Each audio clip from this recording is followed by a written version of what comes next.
Hello. Hi. I'm gonna move this actually.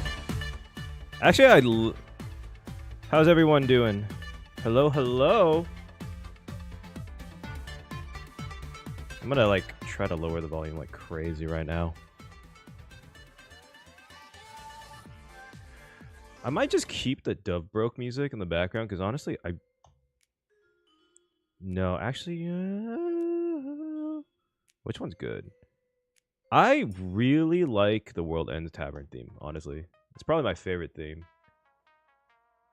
Good morning. What I'm cooking?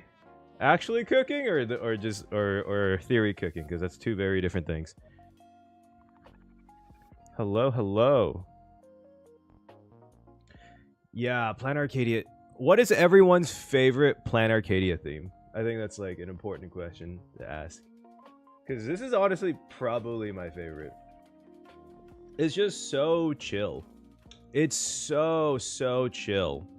Super chill. Love that one. Like, I don't know if this fits Masked Fools, but it definitely it is definitely fire. Oh, this gives you Pirates of the Caribbean themes. That's an interesting take. You know what gives me Pirates of the Caribbean themes? Honestly, I haven't played Genshin in a while, but I heard the Nod Cry soundtrack, and there's like a battle theme that sounds exactly like the Pirates of the Caribbean theme. I don't know what it is, but it's so good. So good. What is up? What is up? Welcome. The patch is not out yet, right? It's still loading. Did I download the patch? Did I pre-download the patch? Hold on. Am I dumb? Hold on. Yes. Did I download the patch? Oh shoot. Well, we're gonna do that right now. All right. While that's going on, So, just to let you guys know, plan for today at World End. You know what? That does make sense for Pirates of the Caribbean. So the plan for today is that we're gonna have to do the story predictions first because the patch comes out in like, I think 2 hours.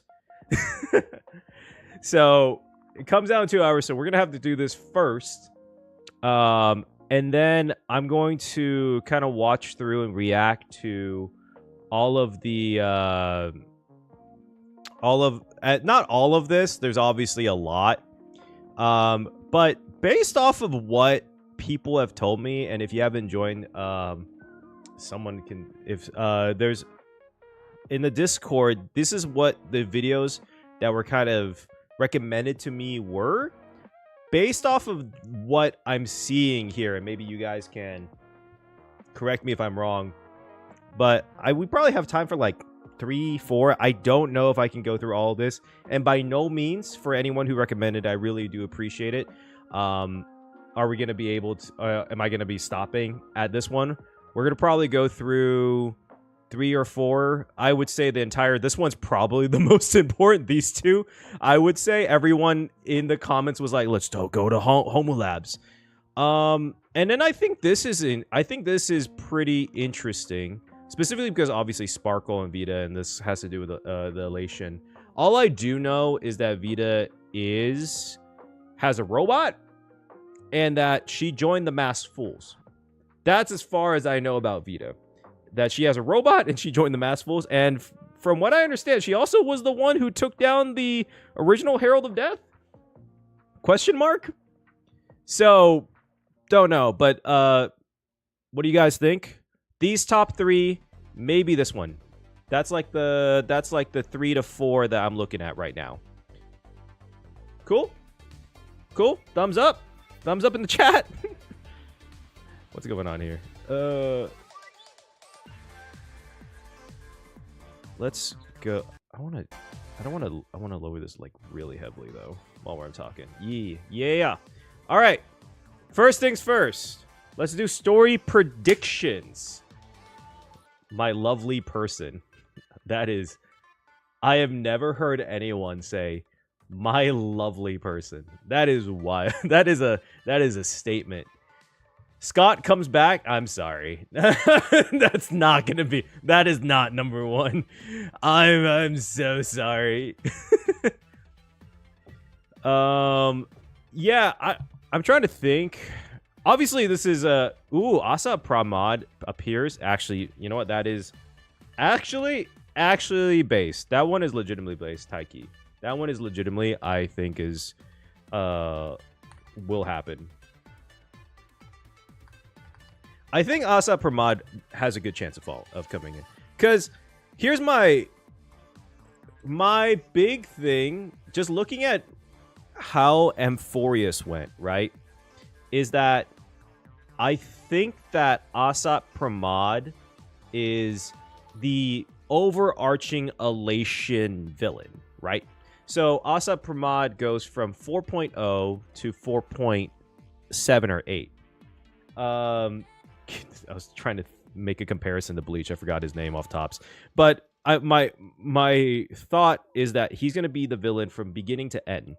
So introducing him early on is important, but I feel like this would be the chapter to do it, right? I think Lygus wasn't actually shown until 4.2. Correct me if I'm wrong, right? Sunday dies. I don't think Sunday dies. Aizen, thank you. Oh my god. Dude, I'm blanking so much. Cypher joins the Masked Fools. That's a take. Cypher would join the Masked Fools, though. I feel like Cypher would be a really good Masked Fool. She would just have a cat mask. That'd be like... Just me. What's your predictions? You put it on the chat. Or you put it in the story spoilers or Honkai theories? Oh, you just putting it. Cyber Angel remix of it. Story scene. Ryosuke is evil. Okay, Ryosuke being evil. Here's my hot take. I don't think that's going to happen in this one. This one's too focused on Full Wish. My thing is that I don't think it's going to happen yet because I feel like Himiko, like, I'm just like thinking about it logically, not from the lore perspective, but from the perspective of the how these typically go, right? I think the Himiko XP or Himiko story is going to be 3.4 because she's going to be the character of the patch of the 4.0 stories. That's my theory, is that her SP is going to be the character, right? So my thinking is that, oh, thank you, Gosu Kufi. I'm dyslexic. I'm so sorry. Thank you for subscribing though. I think that she's going to be, her patch is going to be 3.4, like how Finon's was 3.4. And that's the pinnacle of the patch. So that's the turning point. That's where everything changed for Amphorius. And so my thought is that that would also be what changes for Planet Arcadia. So I don't think Ryosuke being evil, I think it's going to happen, but I don't think it's going to be shown until 3.3, where the pinnacle is. That's my thoughts. Yes. Evanius, let's see. Ryosuke's evil. Elio's voice revealed. Oh, you know what? That is a good one, actually. I think that one actually is going to happen. Elio, in-game model shows up. Done. I think that for sure. If they showed them in the Mappa, what's it called? The Mappa trailer, there's no way they don't show Elio in-game. I can't imagine Elio not being shown up in the game. Full Wish not being the mastermind, I think. Oh yeah, I feel like that would be very true. I feel like that's just a given though, right? Full Wish not being a mastermind, I feel like is a given. That has to be a given. But I'll throw it in because I feel like that makes sense. I love doing these because before I would make these story predictions and it would just be like me throwing random shit at a wall. But now it's all of us throwing the random shit at the wall. It's great. What do you think the plot of Astropolis will be? I'm very interested in the plot of Astropolis. All right, what OST do you want to do? So I think the plot of Astropolis is going to be... Because it's still... One thing that was very interesting is that they still mentioned the... I'm going to leave this here for now. Community throwing. They mentioned it's still going to be Elation based, which is very interesting. That was the specific words they used. And I'm not sure if they meant it by like the path, but I'm taking it as it still has an emphasis on Elation. And so weirdly enough, I think the later Astropolis patches will actually have more of an emphasis on the Masked Fools.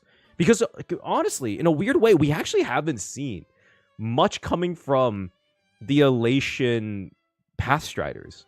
Oddly enough, I mean, there was 4.0 with Sparksy, and we got the Tavern, and then what? I mean, like, really, the only playable Masked Fool who is, like, the Masked Fool, Sampo, we don't have a playable Masked Fool of Sampo yet, is Jux Sparkle. And Sparksy, who's just Sparkle, right? I mean, they're kind of different, but, like, you get my point. It's weird that we haven't got one. I think that's my point. And I feel like because of that, they have to give us like one or two Masked Fools. Come on. Or a morning actor. I want a morning actor. I want a morning actor so badly. I love Welt will wear a mask and have the power of mechs. Dovebrook, right? You guys want Dovebrook? Dovebrook. We'll do Dovebrook. I'm down. Let's do Dovebrook. Elio's Icy. I don't think they'll reveal that yet. Too many reveals. Blade gets Full Wish Mask, I think is pretty good. Has it been proven that... Oh, you know what? 8th Mask revealed. Did they reveal the 8th Mask before? Oh, can't spell. Because technically, we're the 9th Mask. The Trailblazer is the 9th Mask, actually, right? I don't think that... let me think, right? It was... We have all the masks? No, we don't, because we have 8 masks. We need 9 masks because the Trailblazers doesn't count. Because Trailblazers was given from Emanesia, or am I forgetting it? Yeah, we don't have a we don't have a legal mask. It's hilarious. So I think there's a secret mask that hasn't been shown yet. Random thought is that I think the 8th mask might belong to Asat Pramod. And that he's pretending to be the moon. And he got it way, way early on. That might be an interesting one. Yeah, Silverwolf, Ashvale, Pearl. Wait, hold on. Let's do this. Silverwolf. That way we can count. Can we all count, guys? 1, 2, 3. Evan Eskia. I'm gonna see if I pronounce this right. This. Silverwolf. I did Silverwolf twice. Sparksy.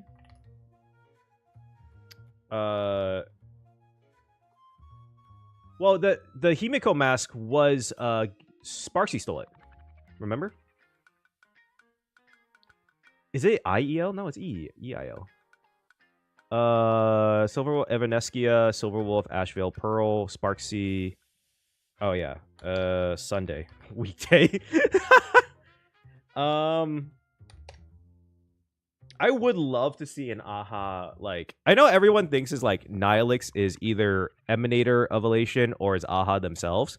Either way, I would love to see a in-game model of they have to give us within the 4.0 patches a playable AHA, because one of my favorite parts of the last story quest is just Pom Pom having blackmail on AHA. That gives me so much. That gives me so much joy that that Pom Pom was like, oh yeah, he owes us so much. Let me get the list. Dude held on for that for thousands of years.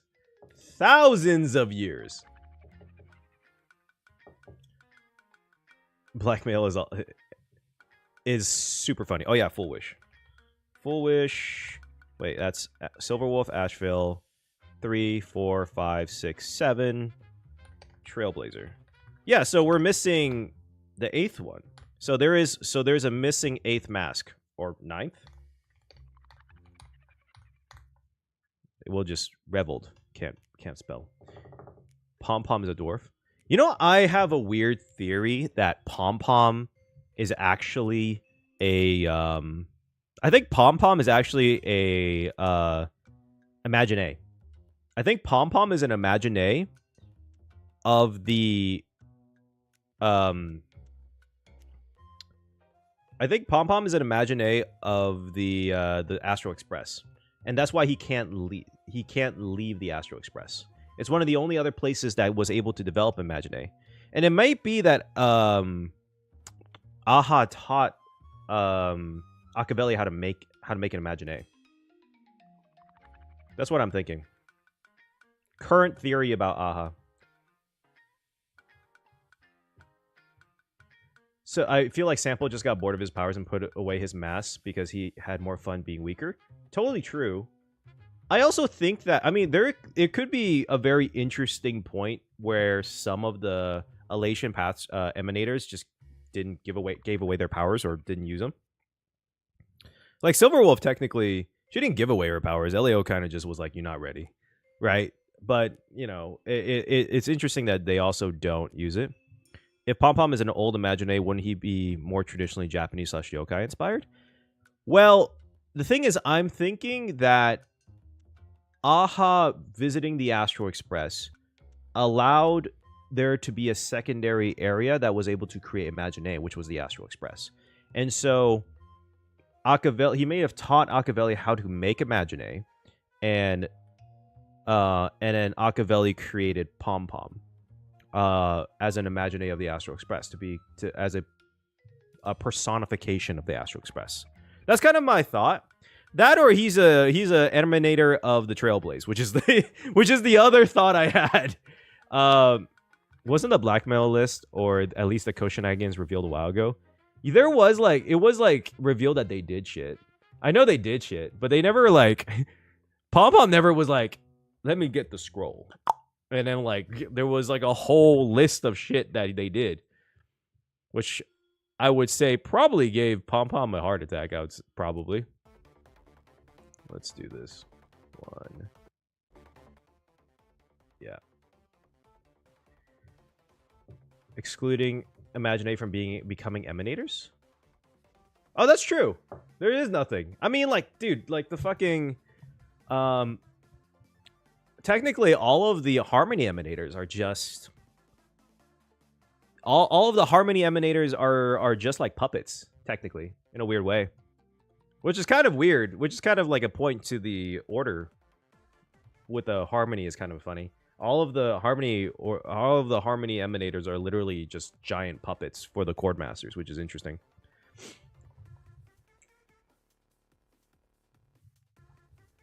At some point, I need a voice. Let there be laughter. If a computer can become, yeah, no, yeah, for sure, yeah. Let's see. What else? I think let's go with Stellaron lore. I think we're gonna get more Stellaron Hunter lore. This is so loud. Like, you can't get it like middle of the road. Stellaron Hunter lore. Because it's obviously gonna be a big point. Or Evanescia stuff. We're obviously gonna get Evanescia's like lore. She was a elixir maker, elixir thing. It says that she's not a personification of the Panarch Elwood. Obviously, we will. Elio Cat is appearing. That's true. Will the girl with Robin gonna show up? I don't think she's gonna show up until Astropolis, to be honest with you. I just don't think so. See more of Silverwolf's planet. It's true. I think that's possible. Yes. I'm trying to think. What else would be a good one? Something about Silverwolf that they kind of revealed a lot. Also, by the way, I'm not sure anyone, like, just in case, I didn't watch the animation for Silverwolf because typically the animations they now put inside of these story quests. So I haven't watched it. I'm not planning to watch it until the story quest. So just letting you know. I mean, I heard there's not really much spoilers. It's just like her background pass. I'm assuming, but I think they're gonna be revealing something about. Oh, here, Shuhu shows up,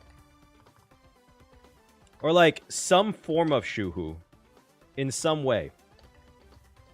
I think Shuhu shows up. I think Shuhu is actually gonna play a surprisingly big role in this. Do you think it's just coincidence that the shape of the cocoon of finality is the same as Elio's eyes? Wait, what? What are you talking about? The shape of the cocoon of finality. Are you talking about the spinny time thing? A bit of background. Yeah, a bit of background lore. I feel like okay, this is a random. I don't think it's gonna happen in this like patch. But kind of a random thought I had. I don't know if this happened. There's literally no lore reason or anything other than just vibes that I feel like Evanescia will join the Stellaron Hunters. There's literally no reason for this. I have absolutely zero reasoning for this. I just get the vibe. I feel like she just kind of matches their vibe. I don't know why. It's purely off gut. Completely, purely off gut. Don Hung and Blade moment. That it would be wild. I have zero reasoning for this. It just feels that way. Cocoon of Finality and the Eon of Finality are completely separate and unrelated beings. Got it? Let him cook. Dude, I don't know why. I feel like she just shows up with them. I mean, also, if you think about it, like the patch-wise, it's Silverwolf, Evanescia, then Blade. And then I feel like she's just with the Stellaron Hunters, like, quite a bit, randomly. That or Sparkle. Sparkle and Evanescia both, like, show up with them quite a lot. Just for no reason at all. I don't know why. Dude, Shuhu as a weekly boss would be wild. Yeah, I mean, like I said, no lore reason at all. Just pure vibes. Purely vibes. Yeah, she is Elixir Seeker. So she is Abundance. How about something about Evanescia? I'm trying to think of something about Evanescia that we can make a prediction about. Well, obviously she's been around for a while. She is the... Okay, I'm not sure if this is going to be confirmed here. Maybe it is because Evanescia is here. I have a theory that the abundance being on Plan Arcadia was due to Graphia making a deal with the abundance. Because one thing that you notice is that when they were mentioning the weathering curse with Himiko, and they said that some of the Graphia's children have or descendants have won the games and could not cure the weathering curse because the origins wasn't Elation, and would also mean that that curse was so strong that another Eon who is known to replicate other powers isn't able to cure it. So I think instead of just winning the games and then turning the world into a book, I think she actually went into, or scroll, she went to the abundance and then got some power from it. The turning the world into a book is something that Elation could do. I'm just thinking that there has to be something that Graphia made a deal with the abundance to make that happen. I don't know what that is. That is not the music I wanted to. I just feel like there's something with that, and it's so weird for an Evanescia to become the Watcher. Rand, do you think Evanescia is an emanator of abundance, just flat out, straight up? I don't think so. I'm not sure about it, but just want to feel it out. What do you guys think? Sparkle was the being an emanator of Elation. Yes. So now we know why. Silver Wolf knew Sparkle. Evanescia drops actual lore and stops vague posting. Ambrosia Arbor. She was at least a creation of an Eon. No. I'm down for... I think she is the creation of an Eon. She is literally created by Yaoshi. I think she's going to be... She's not...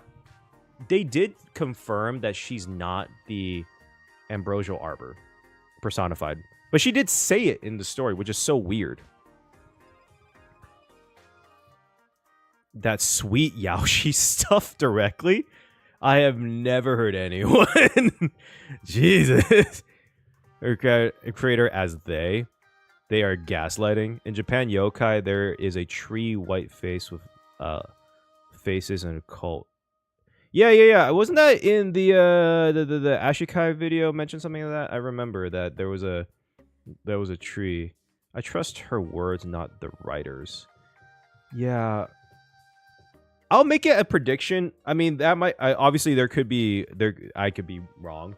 And also, they've been more and more vague about emanators. Let's just go Evanescia. Nescia was a creation directly from Yaoshi. I think that would be interesting. But also, if she is, that doesn't make sense of why she's an Elixir Seeker, though. Because the point of Elixir Seeker is for her to want to go after or chase immortality. But she also claimed that which she is. Technically, she is. She said she is the Panarch Elwood, the Arbor. A multi-pass strider? She could be. Yaoshi makes Shuhu from the abundance. Makes a bunny girl as his own form of the abundance as a joke. Do you see animated short? I did not see the animated short because I think it's going to be in the story quest. Not confirmed. Honestly, I kind of Gemini'd that shit. But usually they are. So I'm not reacting to it because I don't want to be spoiled. We need to... when they say things. I know, that's true, huh? We need to... sometimes they are kind of weird. Let's see. What else? directly from Yaoshi. Would Blade become a supplicant in 4.2? Oh, yeah. That could be a good one. Blade becomes supplicant.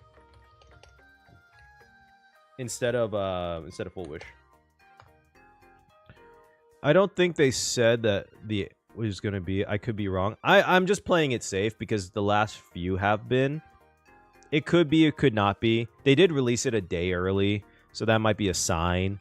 In the future, if they release it a day early and it's not in the story quest, I'll watch it. I'll do a reaction to it. Either way, I'm just playing it safe now, and we'll see. Evernight and said Fully is teaming up with Destruction and turned out to be wrong. That's true. Yeah, they did. They could always go back on their word. This happens all the time. That's what I think with the Graphia thing. Like, I think Ryusuke said that Graphia won the Phantasm game. It could actually be that she lost. It might be that she lost or she won or something like that and just couldn't actually do the thing that she needed to do. And so she went to the Abundance.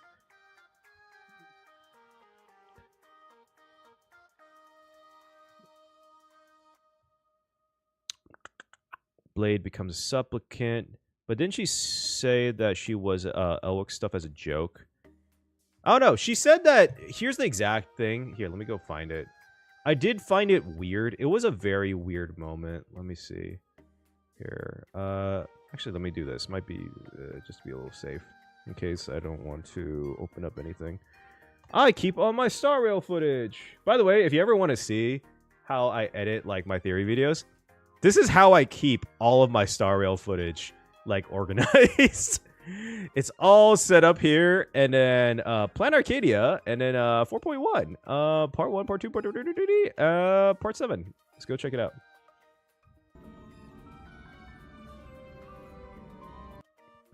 Let's see now. Where is... It's right here, right? You sound unpleasant to talk to. Joy Seeker would permit the Ambrosial Arbor of Abundance to take root. Bro's the Demiurge? Dude, I am the Demiurge. But given her carefree nature, there was probably never any I am the remembrance. I keep all the memories of this game. Are you a fey kind native to Ahatopia, or are you one of the long-life species shaped by the Ambrosial Arbor?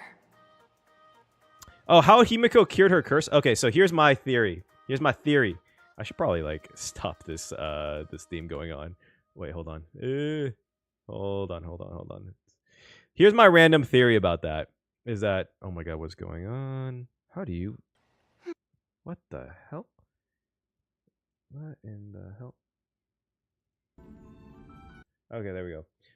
Here's my random little theory on that, is that Himiko cured her curse because she made a deal with Evanescia, because she's the representative of abundance in Plan Arcadia.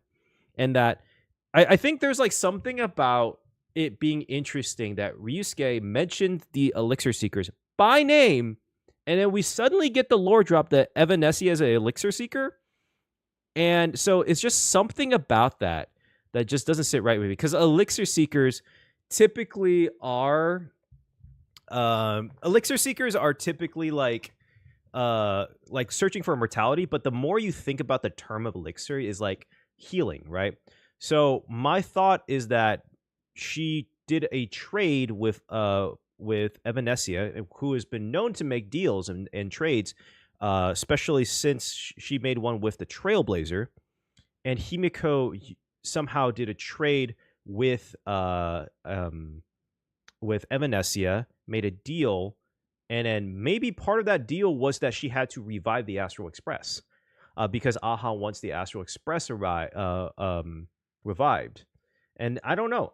That's just like a random thought, but I do think that she healed herself through the power of abundance. Like, there's no way, because it was proven that even she won, she couldn't get it through the Phantasm Moon games. That could also be why we never see Himiko interact with the Xianzhou or step foot on the Lawfu. Does she not step on the Lawfu? But she meets with each of the generals before.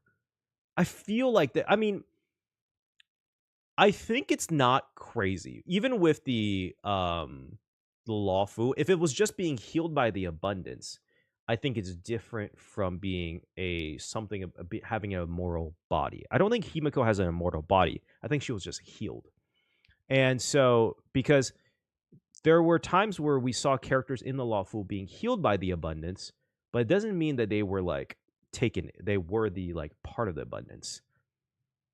Himiko SB being abundance. Ooh, that would be an interesting one. I know they just said her gravestone was it's stupid. If that's true, it is true. A stupid normally people do will something. I don't know. Like, okay, maybe that's just me. I don't. Maybe it's just my culture. I've never heard of anyone doing that. Maybe you guys can like explain that to me, or because I have never heard of that as a tradition to like get your affairs in order ahead of time. Do you think we'll see Kiana Kaslana? I don't know too much about Kiana, but in Genshin or Starro, she's showing up in like ZZZ, so I think we'll see her. There's no way she's not at that point. Over Laura says different things on how she founded the Express. Yeah, it was like it's very weird. Obviously, it could be that they like. I mean, I don't think they will, but it could be retconned. There's also the idea that there's multiple Himikos, but at the same time, I don't think we'll focus on Himiko until 4.3. That's my big thing. I don't think we'll get anything on Himiko until 4.3. It just feels like too much of a focus on the Stellaron Hunters, on Elation, on Full Wish, the Herald of Death. Oh, you know what? Here. Herald of Death. Confirmed user of abundance. So original one. OG and Full Wish.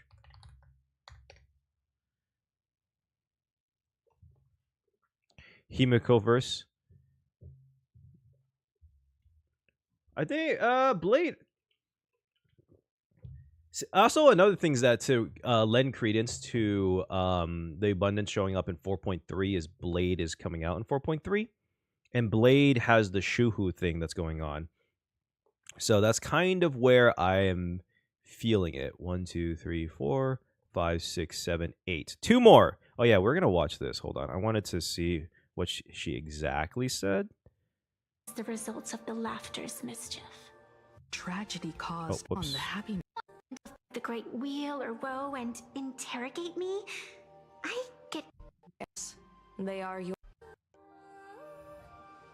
Since you admit to being an abomination.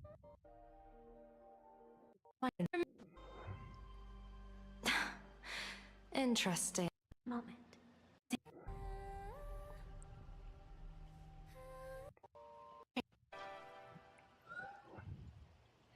Also, it's interesting that she has no will or woe, which I don't know what that means. There's nothing on your head except your ears.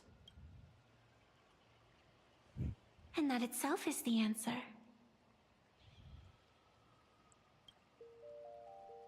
I am the arbitrator who determines the outcome of the Phantas Moon Games.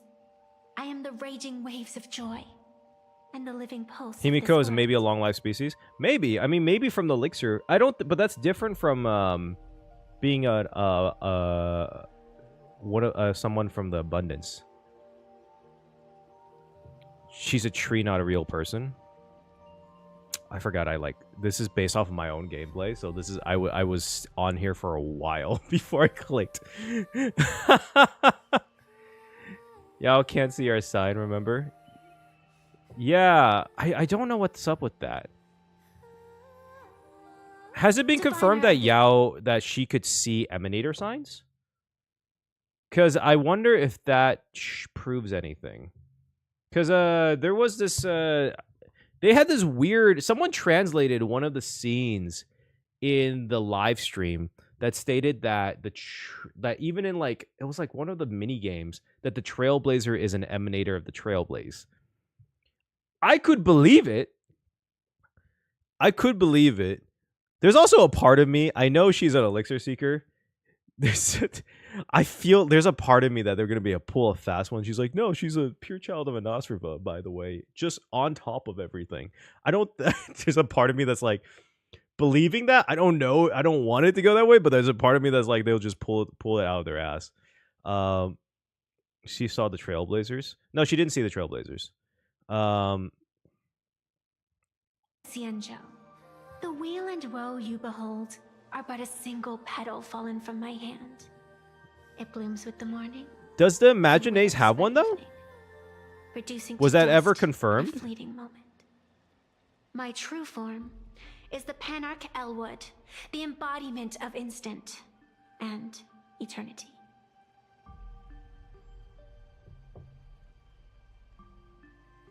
You know what? This kind of kind of a random one. I think it's possible that Evanesia was the one who planted the Panarch Elwood, and the reason why I say that, or she's definitely the watcher of it. Actually, no, that doesn't make sense. I was just thinking about that one scene in Genshin where Yae Miko like kind of watches over the the petal, the fox tree. But actually it ends up it was like I forgot. It was actually like A who planted the tree. And I was like wondering maybe if it's kind of like a flip on that Evanesia planted the Panarch Elwood. It has ever been confirmed the fact that she has fox ears could make it her an Imaginae, but Imaginaes can't make Imaginaes, and she's made the mask. Oh, so Evanesia is basically Nahida. She is Nahida. I thought that was confirmed. She's Nahida. I think Aha planted the tree. Memes of Ava is Aha's child. Evanesia is just the child of Yaoshi and Aha. What a family tree, dog. What a family tree. Dude. Trying to think. How about something about veracity too? Direct creation of Yaoshi. The fan translation was like, my emanator hand me the snacks. So take it with abundance size grain of salt. Wouldn't surprise me since it's Aha. I mean, Aha let the Ambrosial Arbor be planted, so they have a portion of the credit at least. Yeah, it's a bit weird. It's weird. I also am trying to figure out how Full Wish ended up with the abundance abilities, which is also another thing. So we see Harmony in play in the trailer. Where's the Harmony? Oh, Sunday. Actually, yeah, we should have something with Sunday. Oh, God, I wrote this last time. Sunday is revealed as a supplicant. I feel like that's almost a given at this point, though, but...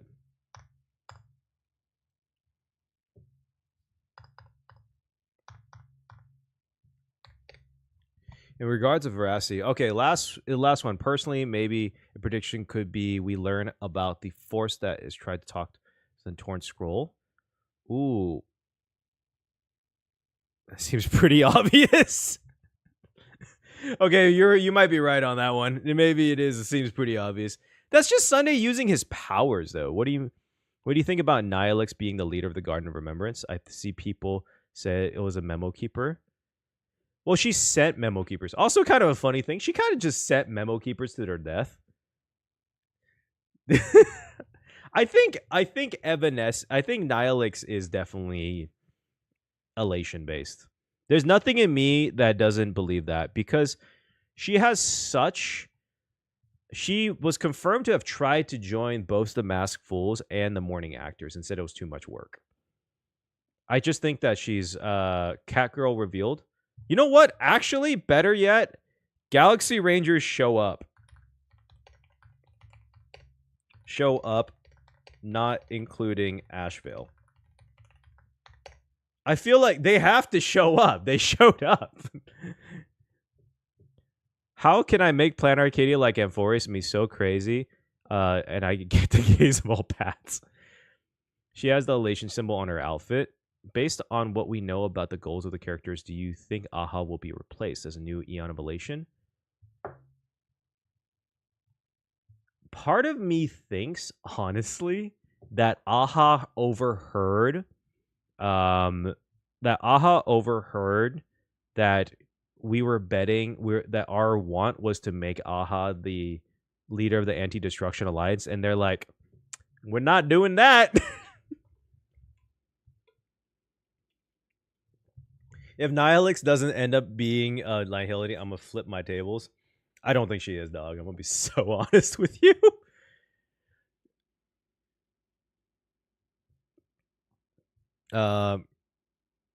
Just me illuminating the Nihility though. Oh, you see the meme. Say no adulting, no job. Exactly. I also don't know how I would feel about AHA. Imagine if AHA is Nihilix or Nihilix is AHA's like emanator, and AHA was like, nah, you doing this instead of me. I'll talk through you, but you going into war instead of me. That would be fucking hilarious. Last one. This one has to be a big one. I think we should something about the veracity. Something about the veracity. Or whatever's hiding inside of Planet Arcadia. I just kind of feel based on the look of it, it has to be veracity, right? Question, do we know how long has Asat Pramod been around? A long fucking time. Long fucking time. Because in his thing, here's the thing. Let me try to find it. In his description, he like takes hundreds of years to destroy a planet because he thinks it's funny. That's what I'm saying. There's something about Silverwolf. I don't know what's going to be revealed about Silverwolf or the Stellaron Hunters. What did you write? I don't want to steal yours though. I feel like that's I don't want to completely steal yours, just me. Like that's not what I want to do.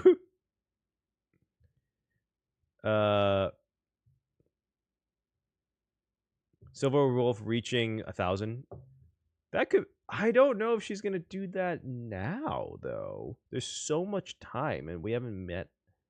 Yes, we get to see him. Chess Grandmaster, Lord Ravager, Luxbane. Ooh, that's an interesting one. We're going for a while. I vote for a prediction that there will be a Veracity Elation threat in Planet Arcadia. And it's in the same way as Full Wish is Abundance Elation. I think it's just everything in Elation at that point. Briefly, but not in a stable way. I'm kind of okay with that. Okay, so yeah, we do. You are right. We do need like a Silver Wolf. We do need a Silver Wolf prediction. That is true. We do need a Silver Wolf prediction. Oh, actually, you know what? What do you guys think about this one? Silver Wolf Wolf's level after 999 is 0.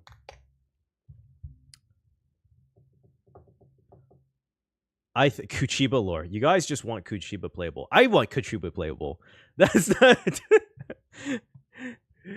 I think that 0 is just the epitome of like it's kind of like the I don't know the philosophy I don't remember the philosophy behind this, that the peak of anything is going back to the bottom of it. That exactly like same as solo leveling again. You go all the way to the top, and that's why 0 was also an emanator of Elation. Is that, and she maybe that's also why she's kind of done. She's like, I reached it. I did it. I'm 0. And so after 999, it's just 0. I completely forgot. I promise you, Kuchiba is gonna be relevant. Kuchiba is gonna be relevant in a way we're all gonna not think about it and then be like, oh shit. Also, random thought. Before we watch the videos, because we're done, right? This is 10. 1, 2, 3, 4, 5, 6, 7, 8, 9, 10. 10 predictions. What do you guys think? Just gonna let it be from here. I think it's too soon for Silverwolf to hit that peak, even if it's just for a moment. Possibly. I don't know. There's a part of me. Yeah, that's true because it's Silver Wolf wanted to reach it. I don't think it's impossible because it did say that anything after 999 is the realm of the gods, but that doesn't necessarily mean it's the peak, right?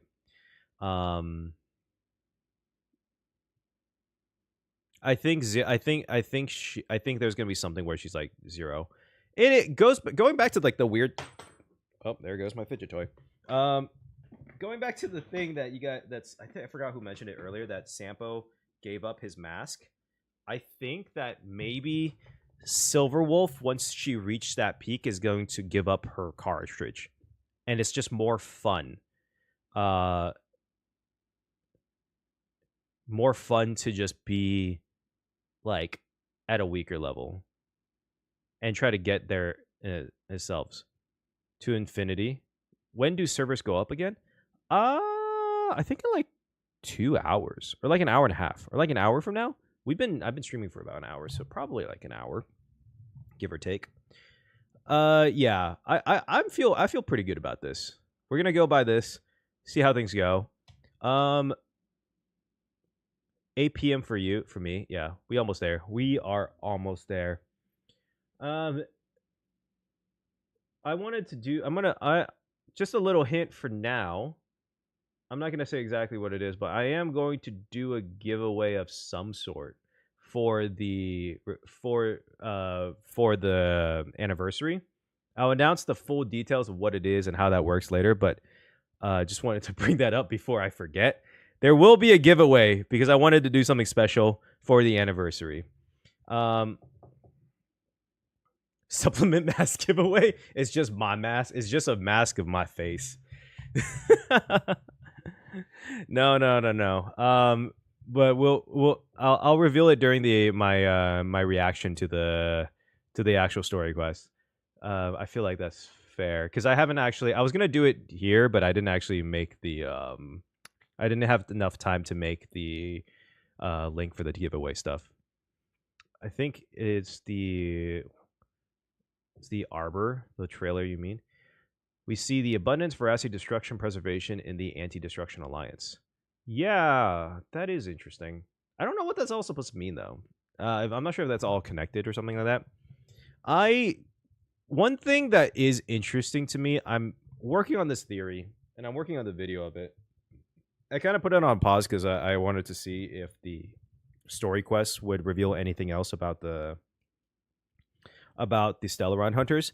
I had this weird... Someone in one of my comments mentioned this, and it kind of stuck with me. That I had briefly mentioned that all of the Stellaron Hunters could be... what their old paths are. So far, the only one we don't know is Kafka. And someone mentioned, I forgot if it was a stream or a comment or something, that her old path could have been Beauty. And I thought that was like, it was just a joke that, she's so pretty, right? And I thought about it more, and I was like, wait, actually, Kafka's old path could be Beauty.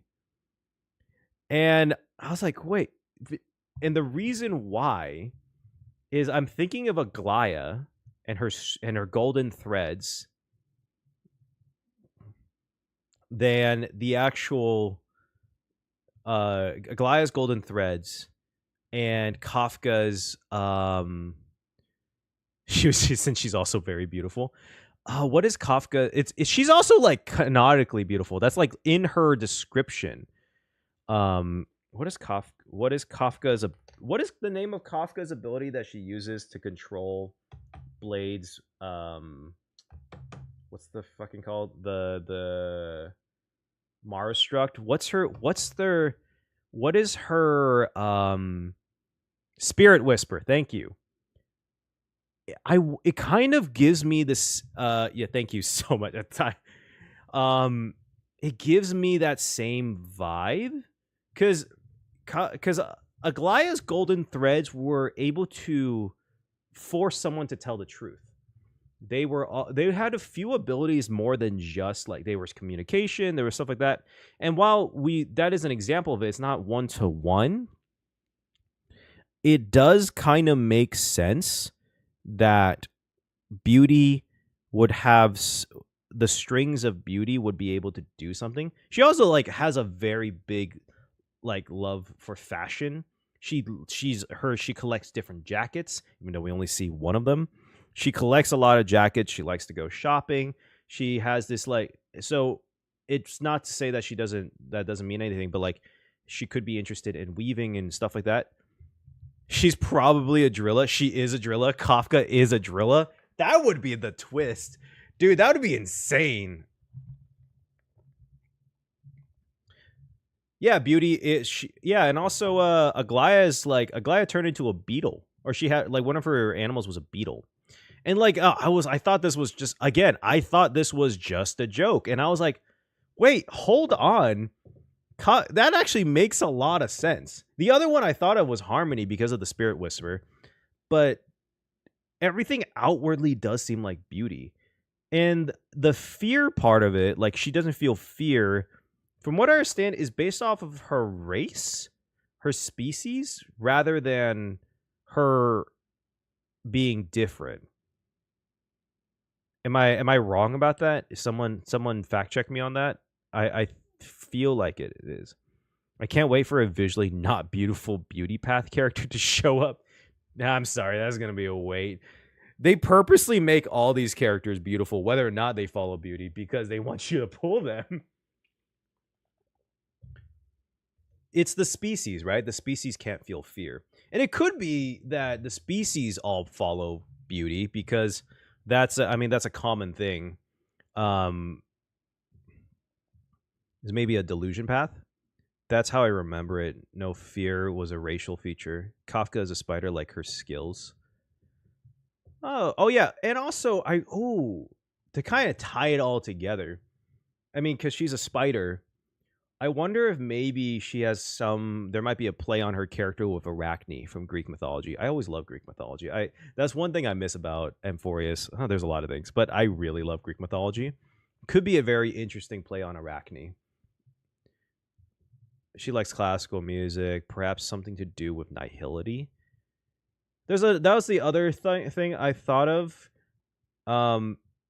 Was that she was also a one of the self-annihilators that ended up coming out. But the main point of that was because of the fear, but the fear is because of her race. I would give him my arm for a Kafka SP unit.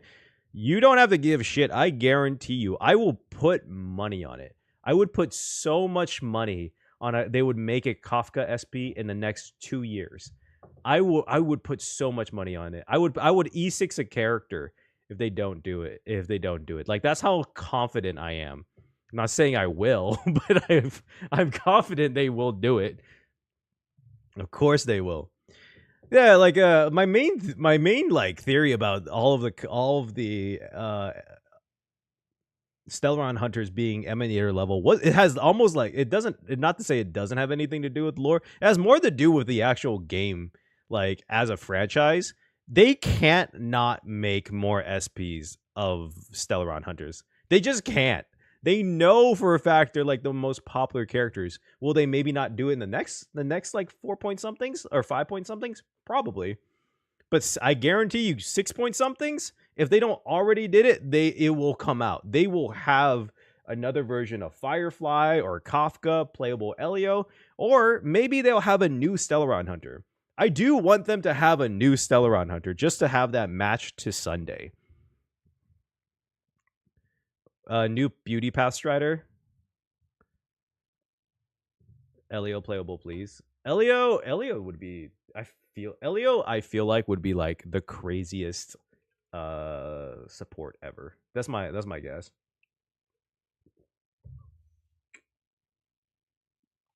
All right, you guys ready to watch some Honkai Impact 3rd?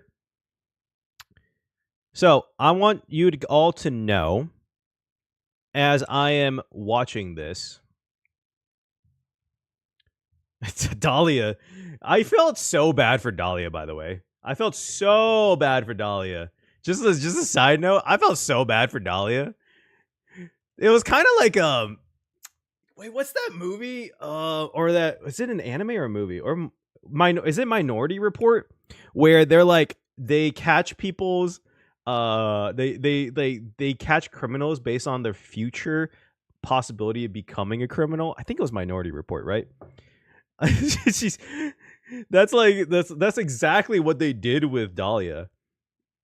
Servers up? Oof. All right, ladies and gentlemen. As I mentioned before, please, don't spoil, and don't spoil anything in the chat. No leaks, please. At least for now. I know if the server's definitely up, I'm gonna be watching this for probably like an hour, and then y'all are free to go. You're also always free to go though, but like that's basically when it is. Yeah, it is Minority Report, but yeah, no, that's kind. They pulled a Minority Report on Dahlia. That's essentially what happened. Aha, Rick rolls you. It's gonna be Ash. It's like Rick. It was like Ash Rickley. I just checked if they were up. I guess they went up after I checked. Okay. All right, let's watch the Honkai Impact third 20 minutes. By the way, I want you all to know I will probably be stopping and I will be asking questions if I don't understand anything at all. So just wanted you guys to know that. I will be asking clarifying questions as things go on. Wish everyone luck. I wish everyone best of luck for those who are getting Silver Wolf. You can watch me pool, but I only have like maybe 5 pools. 50 pools. Honkai Impact 3 is one of the longest ongoing narratives. Is volume good? Spanning over 8 years worth of content. The question that most people have in the beginning is, what is the Honkai? Well, Honkai can actually mean 3 different things depending on the context used in the game. The most common use refers to the Honkai phenomena, a mysterious and destructive force that plagues Earth in Honkai Impact 3. The Honkai usually grows alongside technological advancements of civilizations. Is there a, I mean, I'm sure he's probably going to cover it, but is with Honkai Impact 3rd, how what's the setting of the game? Is it based in like late 20th century? PTSD comes up. Oh my god. Manifesting through plagues, natural disasters, and even monsters such as zombies and Honkai beasts. The second meaning refers to Honkai aliens, energy, which causes the Honkai phenomena. Honkai energy is extremely dangerous to humans due to the radiation it emits, but it powers almost everything 2016? in the story, from the battles it's used in combat to the mechs and other weapons. Lastly, the third meaning, it refers to the cocoon. Okay, also, maybe they will cover it. Is there a in-game lore reason for why all of the playable characters are women? Or is that a thing? Like, I just want to know, is that an actual, like, is there a reason for that? Of finality, a higher dimensional being and the main perpetrator of the Honkai phenomena. Previous era, a highly advanced really? From 50,000 years ago. The Cocoon of Finality trapped Earth in a 50,000-year loop where every time the Earth is destroyed, it gets reset. The previous era is the previous cycle. Wait, is this where Amphorius got the idea? Wait, are you serious? Wait, no fucking shot.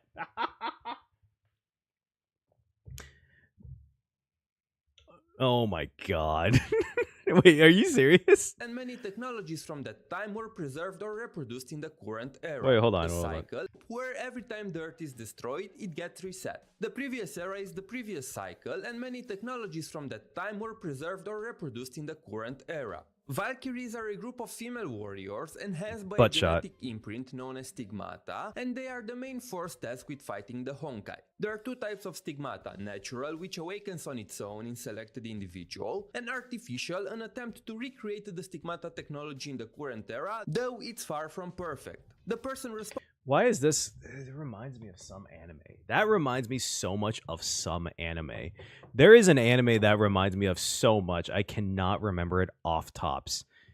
More like, responsible for copying the stigmata technology in the current era is Ado Apocalypse, the overseer of Shixal, the main organization on Earth tasked with fighting the Honkai. Other notable organizations include Anti-Entropy, which used to be part of Shixal but broke away due to disagreements with Ado's methods. Instead of human warriors, Anti-Entropy uses mechs powered by Honkai energy. The sovereign of Anti-Entropy is none other than Weltiang, the first Ursher. The last notable organization is Word Serpent, which traces its roots back to the previous era. They use previous era technology and their main goal is to enact Project Stigma, a frightening plan from the previous era meant to end the Honkai at the cost of humanity itself. The leader of Word Serpent...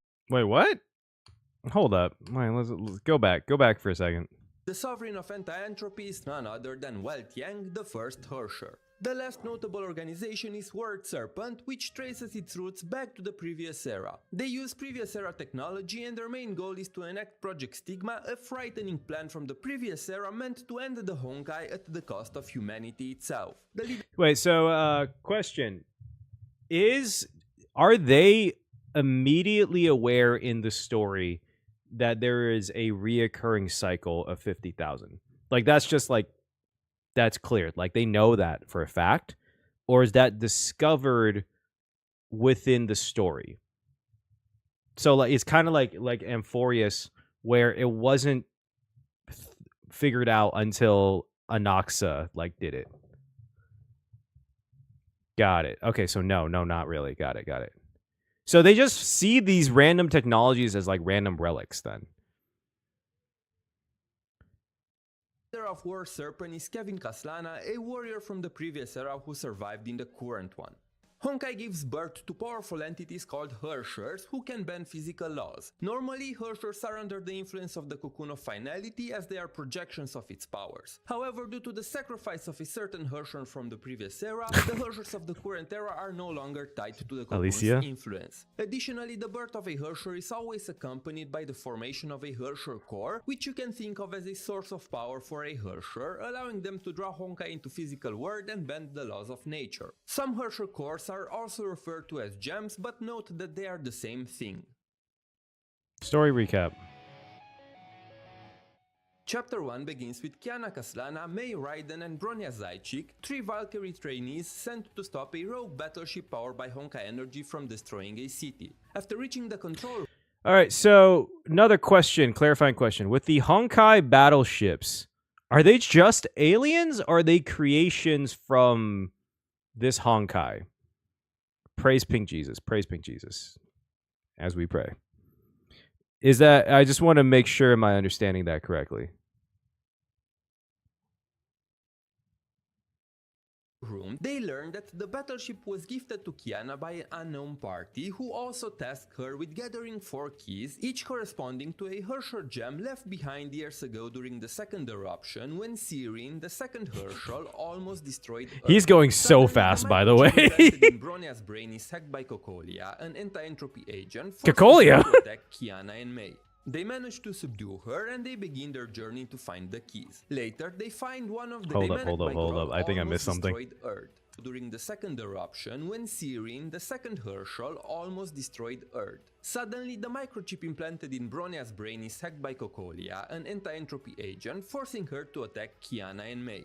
They manage to subdue her and they begin their journey to find the keys. Later, they find one of the keys, the Gem of Desire, in Shixal's Oceania branch, implanted in a young Valkyrie named Wendy. Due to the implant, Wendy lost her ability to walk and harbors deep feeling of...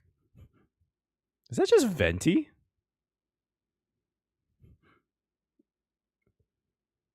Cocolia being Bronya's mom is a Canyon event.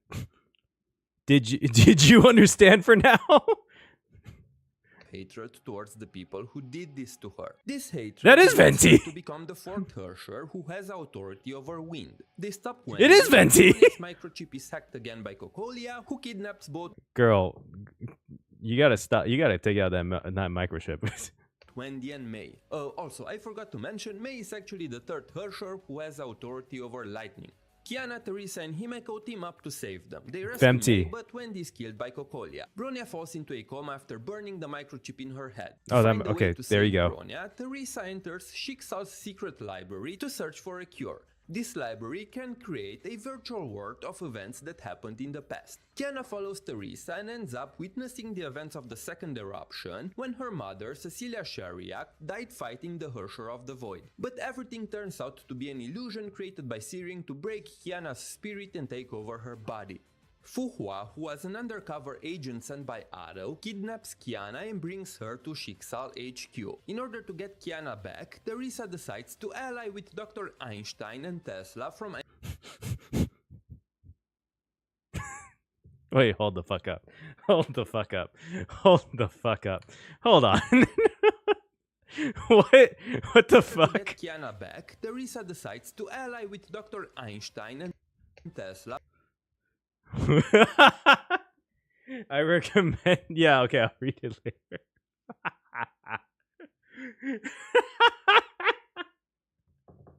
One of those is Welt's wife. It's like female. Dude, it's kind of like oh my god, what's that one? The one where Einstein is a girl and then Newton is an apple. What's the name of the fucking manga? God, I do not remember. Oh my god, that took me off guard so much. Tesla's a tsundere? From anti-entropy. At the same time, it is revealed that Ado's goal was to revive the second Hersher and that Kiana was a genetically modified clone created to house Syrian's consciousness. The Senfreya group infiltrates Schicksal HQ, but it's too late to stop Ado's plan. The Hersher of the Void takes over Kiana's body, and all attempts to fight her prove futile. The Hersher even extracts the Gem of Conquest from Mei. Even Fu Hua, revolted by Ado's actions, turns on him, but Ado shoots her. Ado then reveals that his true plan is to have a Valkyrie sacrifice herself to stimulate Kiana's emotions, allowing her to regain control over her body and becoming a human who can use Hersher powers. Unfortunately, Ado's plan succeeds after Himeko, guided by Fu Hua's dons a powerful battlesuit from the previous era. This gives Himeko enough power to fight the Hersher of the Void, but she ends up sacrificing herself to bring Kiana back. The event. Okay, so that's what. Oh well, that's how it happens. Oof, that's rough.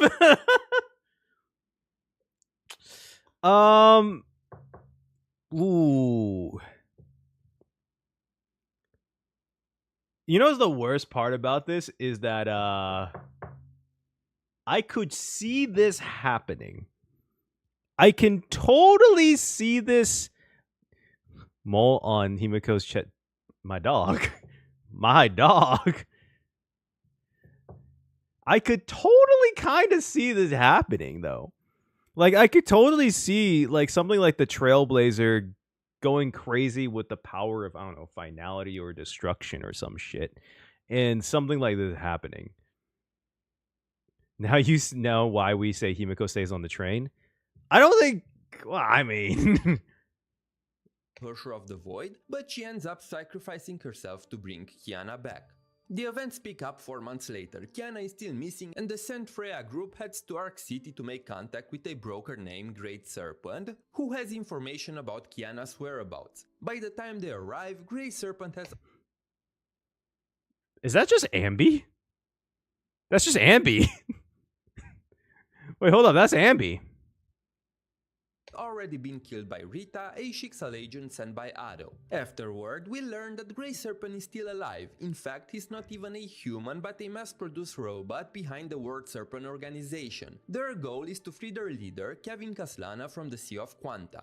To explain this briefly, the Sea of Quanta is a chaotic space with its own unique laws. The sea also contains the so-called bubble worlds, which, as the name suggests, are unstable worlds born from the sea. Kevin, the leader of War Serpent, was cast into the sea 1,500 years ago. We also learned that Weltiang, the sovereign of anti-entropy, ended up in the Sea of Quanta and remained there to ensure that Kevin wouldn't escape. The group splits into two.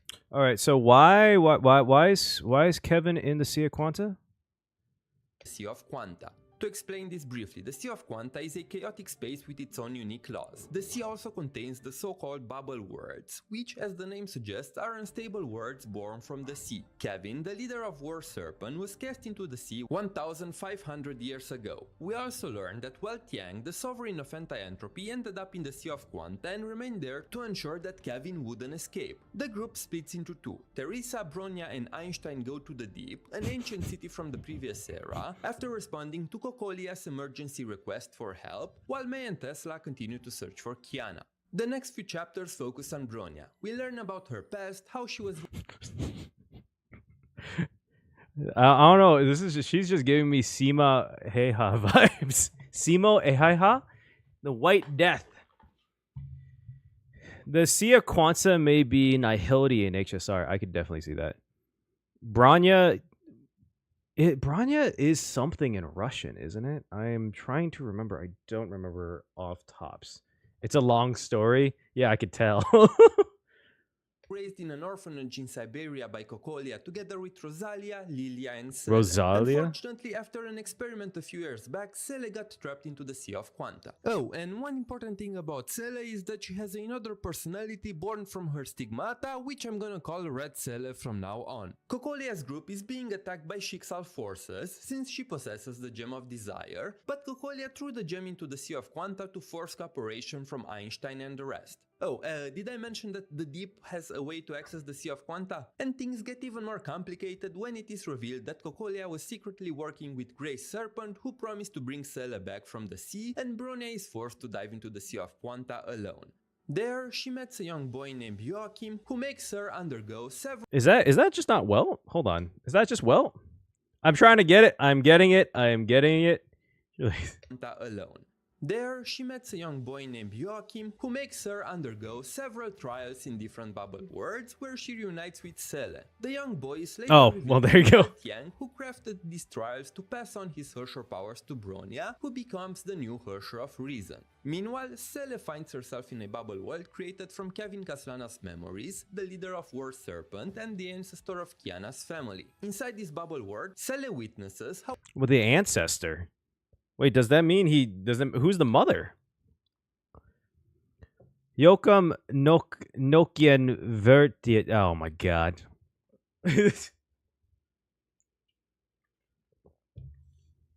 Serpent and the ancestor of Kiana's family. Inside this bubble world, Sele witnesses how Kevin and his companions failed to stop the HSR of corruption from destroying the last remaining human cities 50,000 years ago. Is this the flame chase? Is that not just Irminsul? As a child with Dr. May. What? What? Wait, hold the fuck up. What? He fucks Acheron? Damn. Shit. Yeah, I didn't. I'll give him credit. Shit. No? No, it's complicated.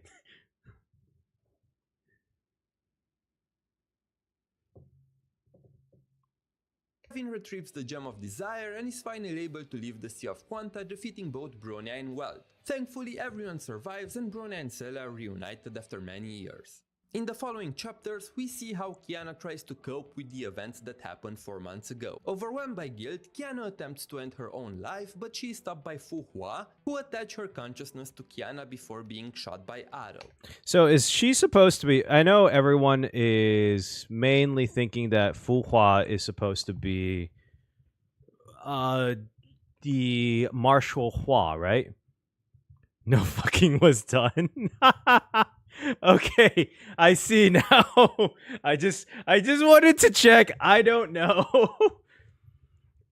I mean, I definitely I would find it hard to believe that if they have a character named Fu Hua and she's definitely probably going to be Marshal Hua. There's no way she's not.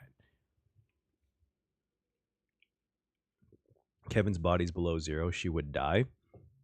Good to know. Her consciousness to Kiana before being shot by Aro. With Fuhua's help, the Herrscher of the Void's consciousness is suppressed, and Kiana gains partial control over her Void powers. Meanwhile, Word Serpent tries to blow up an entire city using a bomb powered by Honkai energy.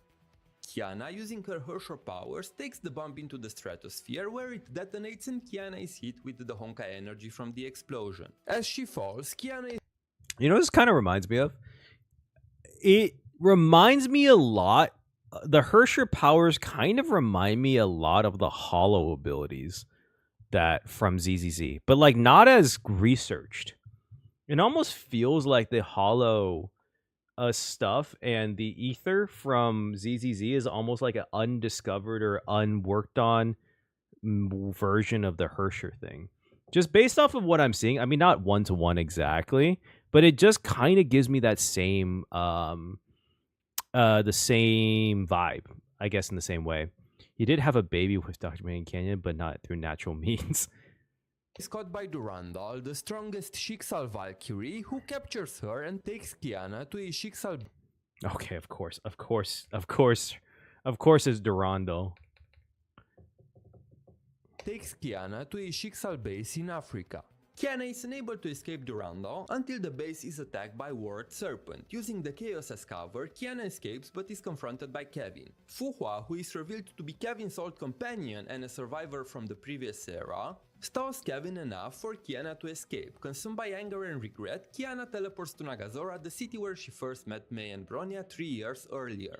Is it explained how they survived from the previous era? Because I thought every 50,000 years everything kind of like resets, right? Am I misunderstanding something here?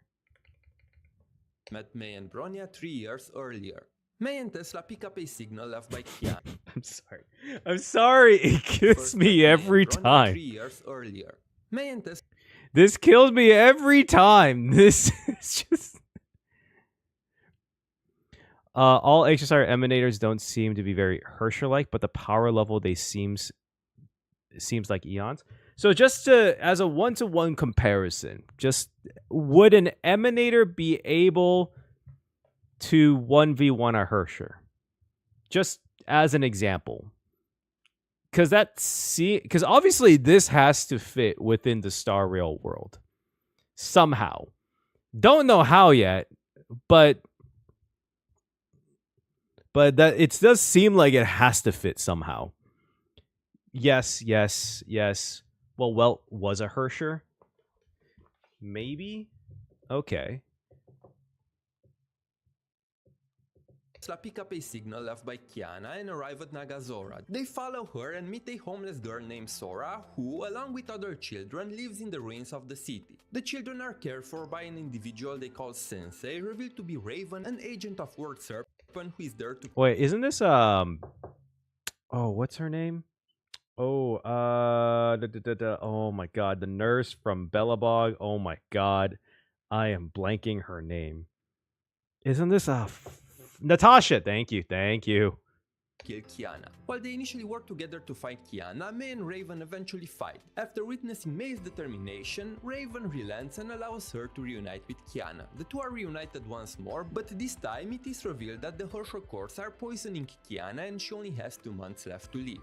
After learning this harrowing truth, May desperately searches for a cure, and the only one who promises a solution is none other than Kevin Kaslana. Kevin tells May that she must become the Herrscher of Thunder again, which will remove the Gem of Conquest from Kiana's body, giving them enough time to implement Project Stigma and save the world from Honkai. To do this, May agrees to join Word Serpent and help them. While all this happens, Atto and Kevin form an alliance. Atto opens up an imaginary singularity in Nagazora, and May absorbs the Honkai energy to become the Herrscher of Thunder once more. After hearing what happened, Kiana tries to stop May from leaving, but after a heart-wrenching conversation, May departs with the Word Serpent.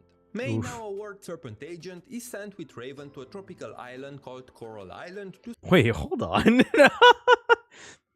Wait, hold on. Isn't this the...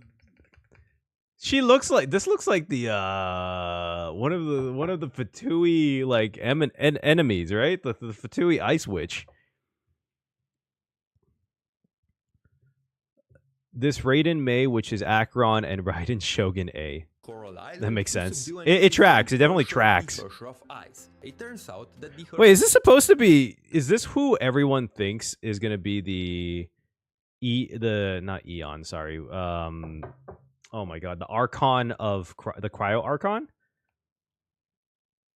Coral Island to subdue a newly formed Herrscher, the Herrscher of Ice. It turns out that the Herrscher of Ice is a former Schicksal Valkyrie named Anna Shariak. They also meet Owl, another Word Serpent agent. Owl and Anna knew each other as Anna saved his life a few years prior. Is this why she's also the Archon of Love? The Saritsa. Owl betrays Raven and May to protect Anna, and they both end up combining into a super Herrscher called the Herrscher of Rhymestar. May and Durandal manage to defeat the monster and obtain both the core of Ice and the core from the newly formed Herrscher of Stars. Remember that a while ago Ado shot Fuhua in the head? Well, I don't while remember this was that. happening, the Herrscher of Sentience awoke in Fuhua's body. Fuhua is immortal, so after Ado shot her, he put her into a healing pod. But Fuhua transferred her consciousness before she was shot. So this is definitely the look of Marshall Hua for sure. Owl equals Risley. Can see that. Interesting.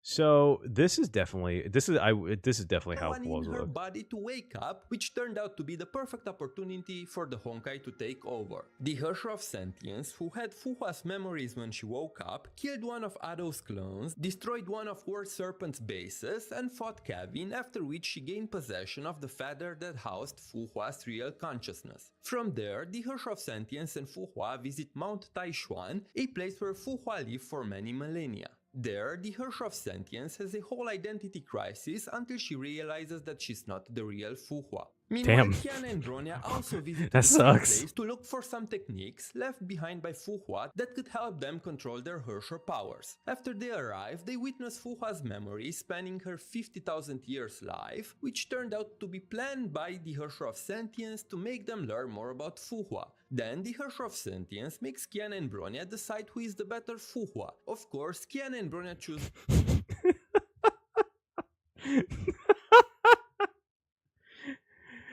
Just the amount of times he said Fuhua in the last 3 minutes. Sentience makes Kiana and Bronya decide who is the better Fuhua. Of course, Kiana and Bronya choose the Fuhua they know, and the Herrscher of Sentience throws a temper tantrum, but they end up defeating her. After a while, the Herrscher of Domination, who has the power to copy negative human emotions and create up to 1,000 puppets from No, this is for sure 100%. Like down to the details of this. Oh, sorry, wrong one.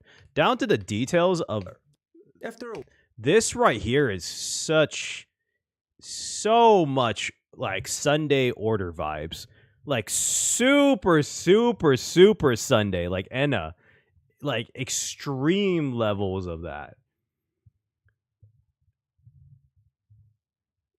This is like crazy, and like this is like direct like copy. Jesus Christ. The Herrscher of Domination, who has the power to copy negative human emotions and create up to 1,000 puppets from them, is wreaking havoc around the world. So this is like a weird thing because so obviously they made Honkai Impact first before they thought of Star Rail, right? But there's so many one-to-one references with so many different abilities and this is supposed to be one of the planets, and it's been confirmed that Earth is in the Star Rail universe. Sorry. So, in that same sense, though, would that technically mean that, thinking of it pathwise, right? Because that's how the world works in Star Rail, and if this is within that world of Star Rail, this being order, there being another thing, and like there's domination and sentience and finality, humanity, I guess. Does that imply that it's kind of like Amphorius in a way, where it's a representation of each path? Just like a thought, because I know isn't it confirmed that Earth is inside of it? Universe is a world used in Honkai that has been translated terribly. Oh, interesting. I thought it was within the same like functioning stuff, or is it just not like as direct? It's not like a Marvel universe thing.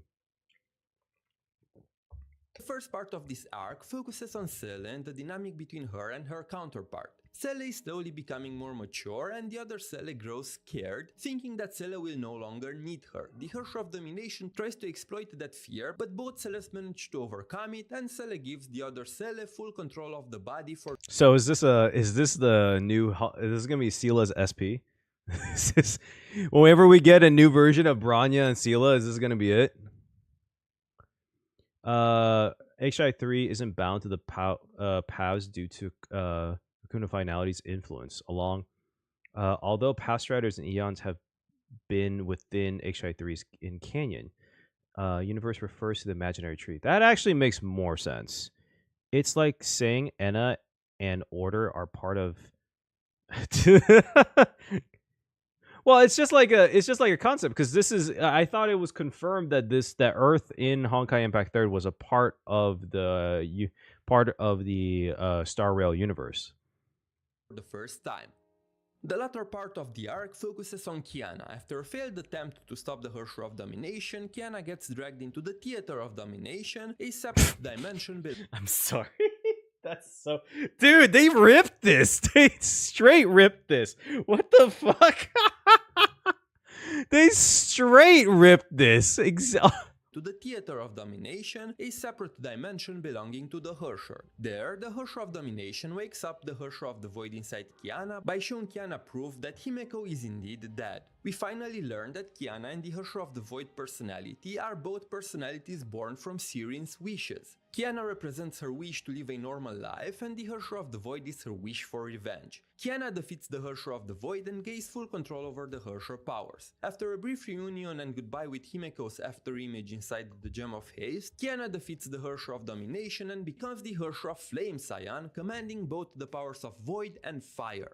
So, okay, so is there a connection between...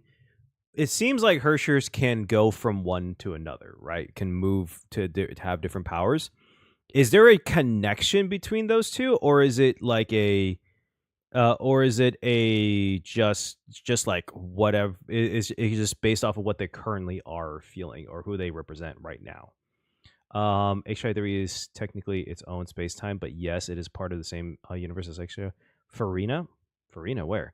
Well, Vita, Ampo, and Sparkle Memo Keepers visiting Kiana, etc. They're in the same universe as much as in terms of they are connected to each other. Sunday almost became the Eon of Domination and Conquest, right? It was specifically Domination, I'm pretty sure. Other stuff is terminology debate, kinda, yes. Sort of like evolved in something like this? Okay, got it. The time has finally come for Aro to put his 500 years long plan into motion. Damn, how old are these and bring people? back his childhood friend and love of his life, Kalen Kaslana. Damn. Aro resigns as Schicksal Overseer and passes down the title to Teresa. It's always for a girl. I'm telling you. Every single evil plan that a guy ever comes up with is just... It's always for a girl. It's always... Damn, we're such simple people. Jesus. Kaslana. Aro resigns as Schicksal Overseer and passes down the title to Teresa. He then lures the Senfreya group and Anti-Entropy to Colosten, where the old Schicksal HQ was located, using the Core of Domination as bait. When they arrive, Aro does his best to get on everyone's nerves, secretly preparing trials and obstacles for them to overcome and grow, while also furthering his plan. We finally learn that Durandal... Dude, he's just Aizen. Bro, Otto's just Aizen. That's what I've gotten from here. Can't spell simple people without simp. Sushang, where's Sushang? The real Kiana, who was thought to be dead for 10 years. With her real identity revealed, Durandal teams up with Kiana to deal with Ado. What the fuck did you get a horse? Ado had amassed an infinite amount of imaginary energy by forming a connection with the imaginary tree, becoming a false god. However, he still couldn't realize his plan, but he used Kiana's hatred for him to make her use the power of the Hersher of the Void on him, which allowed his soul to free itself from the constraints of the tree. This enabled Ado to reach the... Wait, hold on. That's just Buddhism. That's just straight Buddhism. His soul to free... Huh.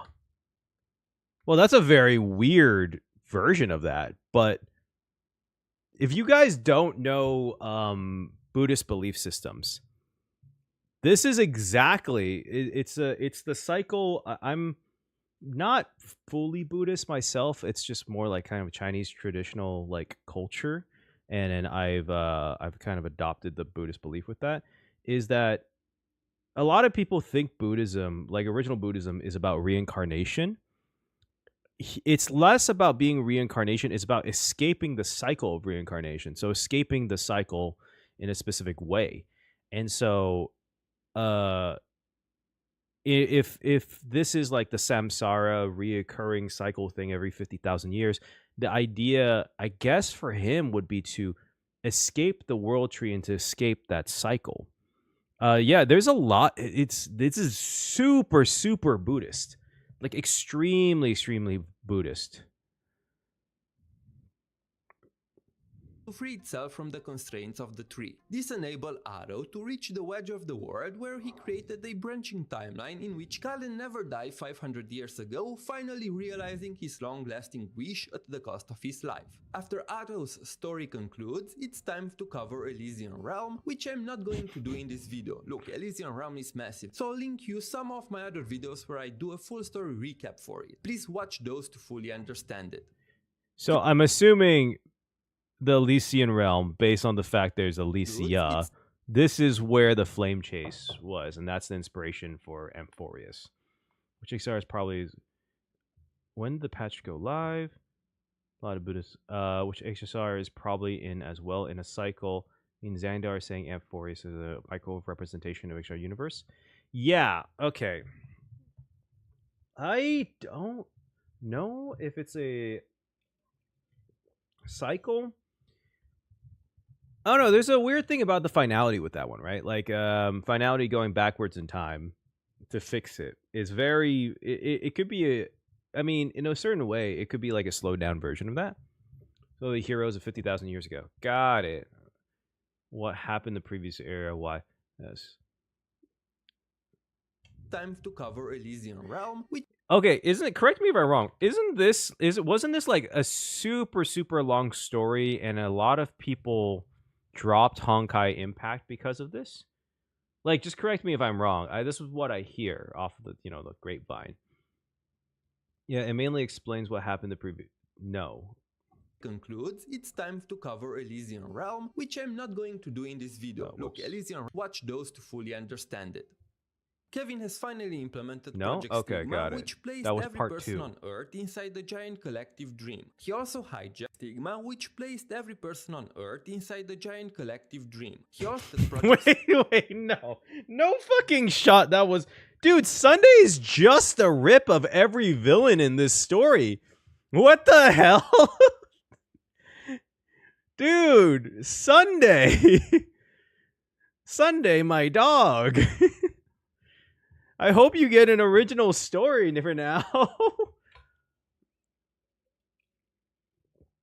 A lot of people, part two, interesting, weren't fans, but most weren't fans of part 2.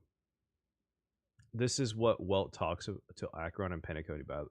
Yeah, I remember something about that. I didn't really fully understand it at the time. Kevin's verse, kinda. Fun fact: Welt told this story with Acheron and played for Kevin OST. That's a pretty cool the giant collective dream. He also hijacked the authority of finality from the cocoon. Project Stigma aims to merge the consciousness of all humans into a giant dream, which in turn would give birth to physical manifestations of human ideas, which are basically living stigmata who can coexist with the Honkai. All the people who had a naturally awakened stigmata were transported to the moon, and all what the fuck? Why the moon? Were thrown into the Sea of Quanta. There, Mei and Kiana finally reunite, and with the help of some familiar faces, they manage to unlock the mental constraints on their authorities and escape from the Sea of Quanta and confront Kevin. I feel like the animations got randomly better. Kevin outmatches them in combat. This is when Mistalin, a Word Serpent agent behind Project Stigma, traps Kiana, Mei and Bronya inside a dream, intending to take control over the powers of the Herrscher of Reason. As the story progresses, we learn that Mistalin's true goal was to help Bronya awaken as the Herrscher of Truth, the complete form of the Herrscher of Reason. Afterward, the group returns to Earth. I'm sure someone said this, but is it is it gonna be a thing that a lot of the Eon? Or I guess it's not, because I was about to say, is it gonna be a thing where a lot of the SPs that are SPs of the Hershers are gonna be emanators? Because we have Branya, who's Silverwolf, Acheron, and we don't have this one. Sela hasn't been shown, but I wouldn't be surprised they pull a Silverwolf and make some other character of Sela to make a, I don't know, fucking what's an emanator that we haven't gotten yet. Why am I blanking? What emanator have we not gotten yet? And Kiana too. Vita is just going to be Vita. Afterward, they are 2 of 3, and both Acheron is... Yeah, exactly. So that would mean that... What's the third one? It's Kiana, May, and Branya. So this just leaves Kiana. Who'd Kiana... Finality? Evernight is the closest we got to Sela. I guess if they were pulling that off, I could see it. The Herda is an emanator. Oh, who's the Herda supposed to be? Returns to Earth, only to find that most of it has already been consumed by Project Stigma. Anti-Entropy and Schicksal come up with a plan together to stop Kevin. Okay, honest question, because I cannot tell. Is Einstein a girl or a guy?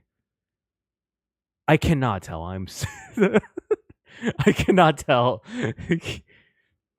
Kiana's finality? Is Kiana us? Girl.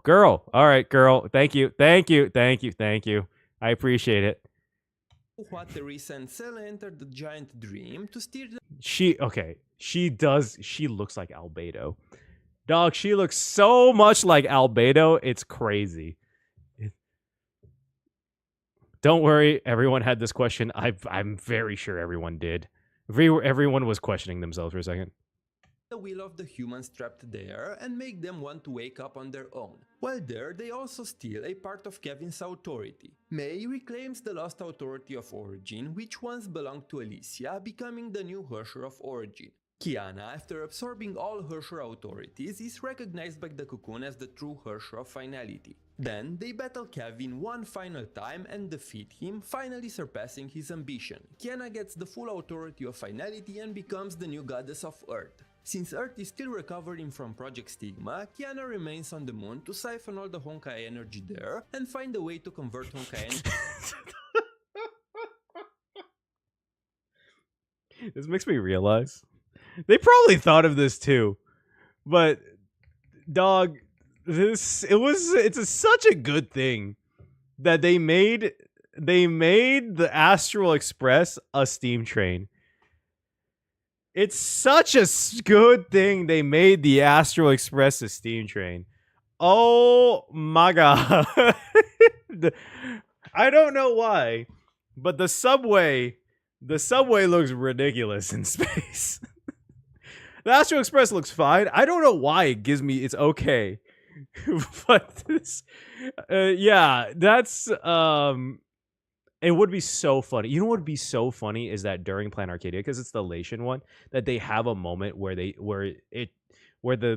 Astral Express turns into this. Dude, it would be so funny. There and find a way to convert Honkai energy into regular energy so that it won't threaten humanity in the future. And this is pretty much the story of part 1 summarized, but we're not done yet. No. There's still part 1.5, which is split into 2 big halves. So let's start with Sela's arc. Sela is lured into a bubble world that's actually 2 bubble worlds existing in the same space. Red Sela and Blue Sela are separated. As they search for each other, they meet Vita, a cheerful and bubbly girl who offers to serve as their guide. Later, we found out that Vita is from Venus, and that 250 million years ago, Venus also fought the Cocoon. Alright, dumb question. Isn't it like confirmed that Venus is like stupid hot? Not the goddess or the person, like Venus, like the planet, all right? of finality but was destroyed. The two bubble worlds are on the brink of destruction, and the one behind this is being referred to as Sa, the abyss of the Sea of Quanta. Sa is a being that evolved to be similar to the cocoon of finality and is planning to destroy the two bubble worlds to harness the energy resulted from their destruction. To stop Sa, they need to create a new Herrscher that is born in the Sea of Quanta and use its authority to cut the connection between Sa and the bubble worlds. Vita is revealed to be Sa's proxy, a clone of Sa that is going around the Sea of Quanta to harness energy. It is also revealed that Sa was the last survivor of Vita. So, is it like, okay, she does give such Yao Guang vibes. I know it's confirmed that Vita is in Planet Arcadia and is in the Star Rail universe, but she really does, she does give a lot of Yao Guang vibes.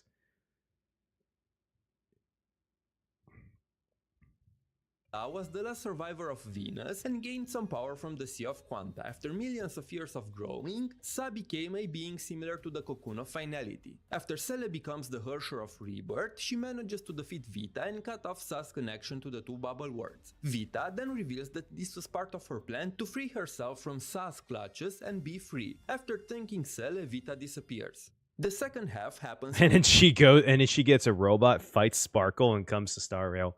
What a journey. You do, yeah, I remember seeing it. Yeah, I do remember seeing her mech here. Dwarf planet at the edge of the solar system called Phosphorus. Fu Hua is teleported there by a mysterious force. There, Fu Hua meets 7 city representatives who all look like child versions of Vita. As Honkai beasts keep appearing on Phosphorus, Fu Hua and the small Vitas begin investigating. Soon, Fu Hua learns that Phosphorus was, in fact, created from the seeds carried by Grisio, one of her fellow flame chasers. I didn't finish the quest. I saw something about it, though. Project Arc. Project Arc was supposed to be an alternative. I've been so behind on side quests. I'm going to be so honest with you. It's very bad, actually. Honkai to rebuild humanity. Sa lured Grisio here and stole the genomes from the Ark to create life. Grisio fell into a deep slumber, but Fu Hua wakes her up. We also learned that soon after Vita left the bubble world where she fought Cele, she was...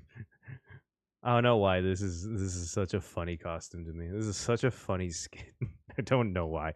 I don't know why. was captured by Sa and imprisoned inside a small pocket space in the Sea of Quanta. With Fu Hua's help, Vita escapes. The one who brought Fu Hua here was Anaxa? Another flame chaser and the same person who threw Kevin into the Sea of Quanta 1,500 years ago.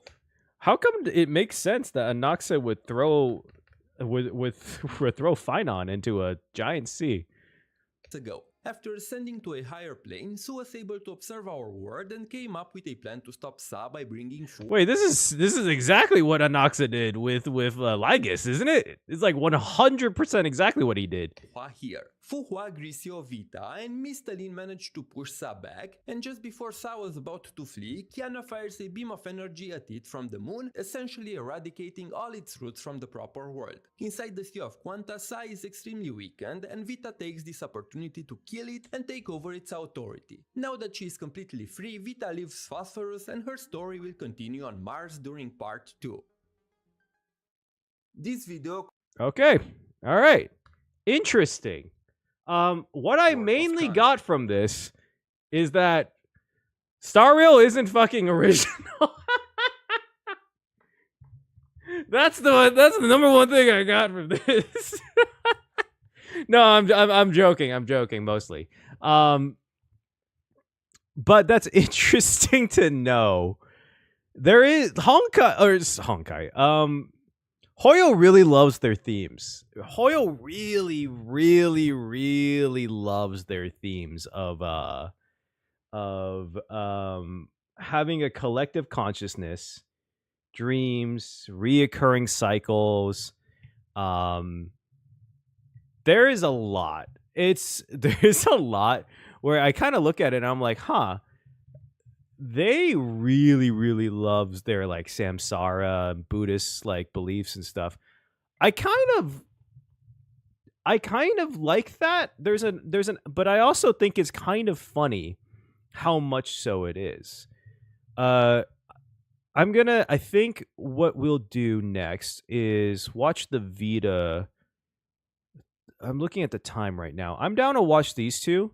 I probably can't. I shouldn't stop as much as I do right now, but Let's do the Vita one because that one is super elation coded right now, and then we'll do the timeline, and I'll probably call it there.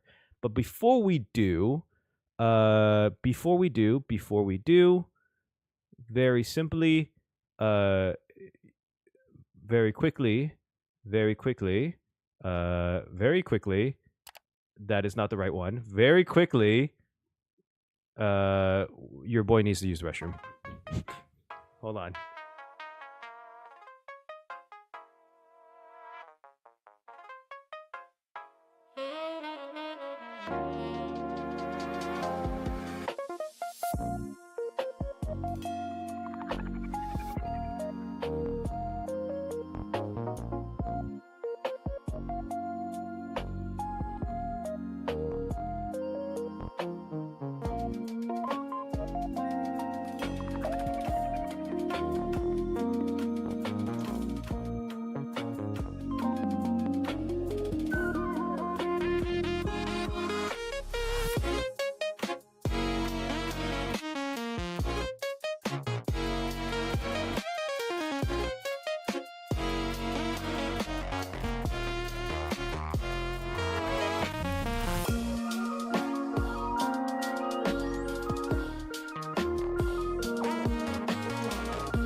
Hello, I'm back.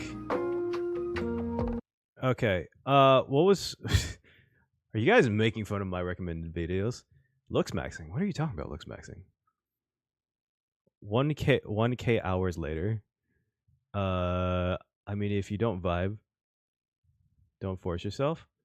Nah, dude, I'm cool. I'm cool with it. I actually find it very interesting to learn about. Let's do. I'm down to do the Vita one. Vita we'll see how I is the feel. first.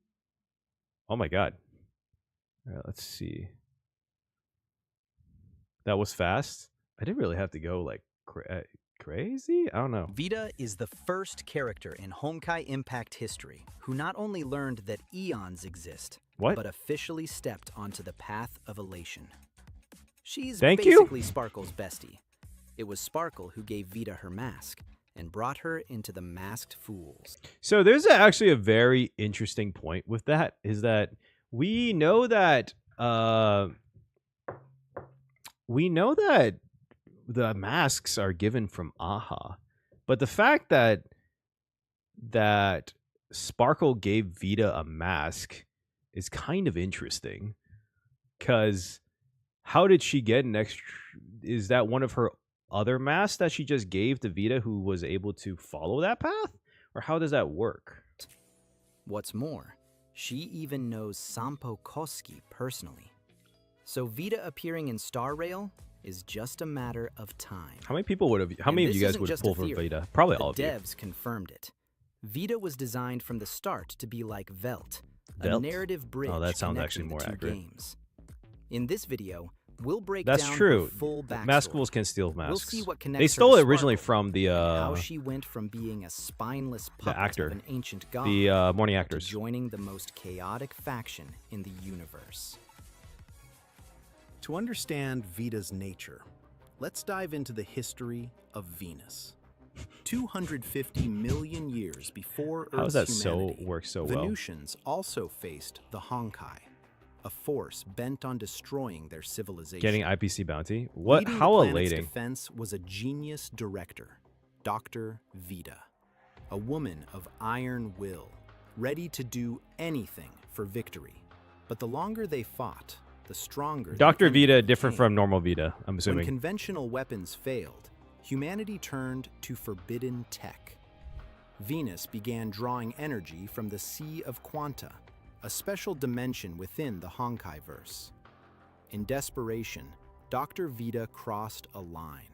She unlocked the Soul System, which stored consciousness copies of every citizen.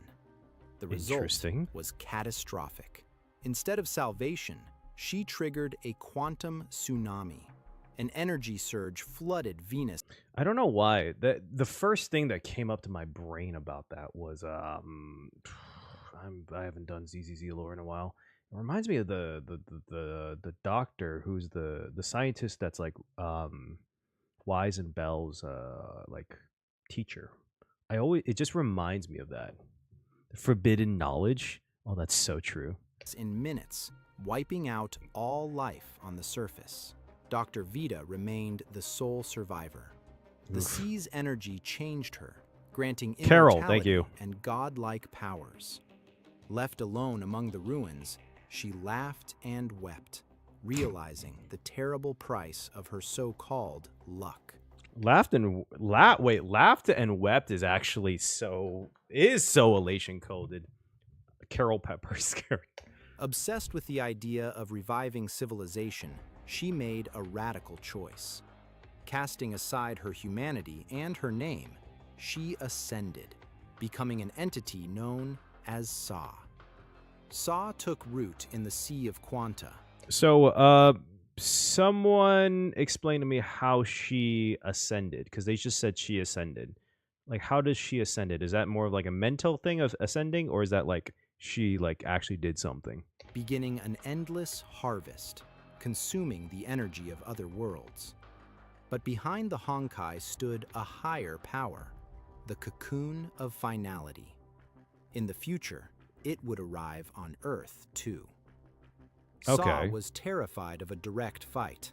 Knowing she was too weak, she hid at the edge of the solar system. She where grew the in power. cocoon's She ascended, influence absorbing. couldn't Okay, reach. got it. Becoming a parasite of worlds, Saw sought to amass enough energy to one day replace the cocoon. For this harvest, she needed hands. She created proxy clones. Their job was to infiltrate worlds and prep them for absorption. Here lies the key difference. Saw is a mad ancient god living in the past, but our Vita is a unique anomaly. Among countless faceless servants, she's the only one born with Saw's own face. A glitch, the true cause of which we'll reveal later. Her creator hated her, yet allowed her to exist. What?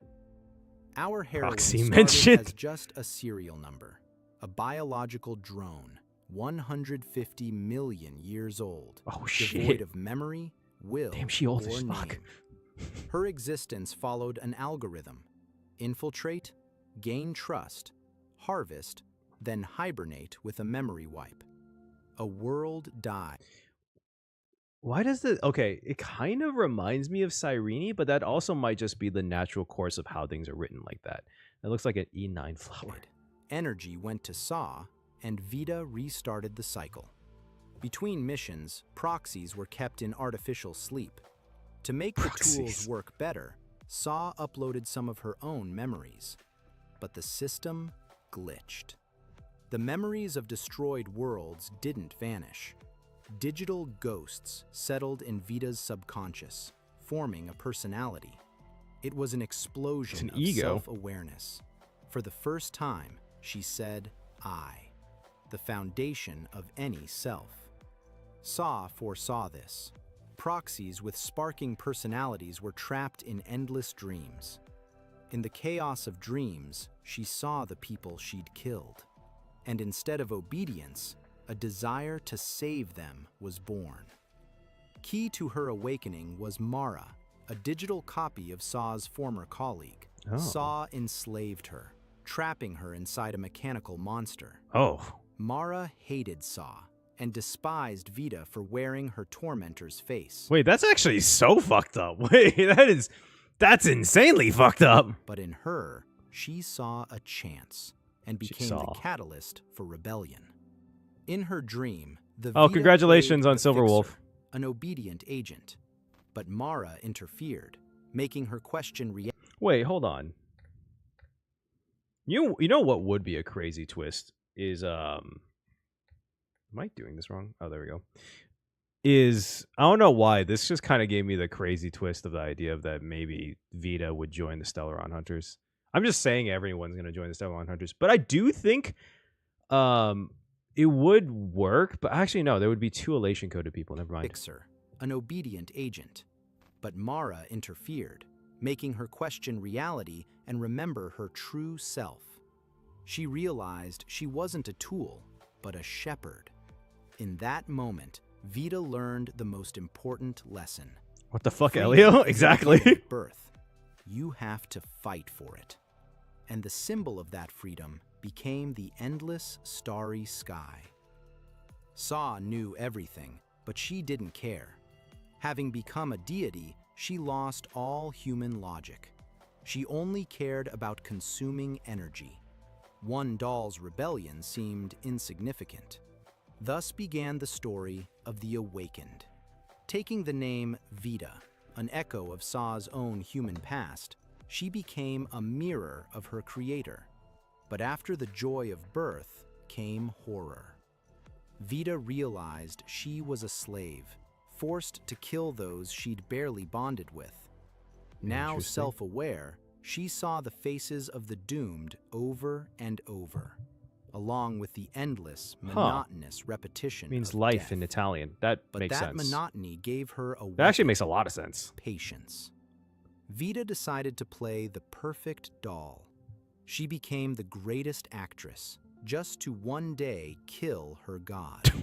Thus her that is super Elation coded. I mean, it does kind of give, like, the actress part is definitely like sparkle, and the kill her god is creed was born. Absolute freedom and hatred for arrogant gods who play with human lives.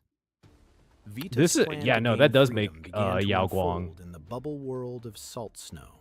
It does look like Yao It was Guang's a outfit. virtuoso performance, acting the loyal servant while plotting rebellion. In Salt Snow, she met heroes from Earth, But darker living with pants. unpredictable people. She quickly befriended them and genuinely loved that time. To them, she was an ally.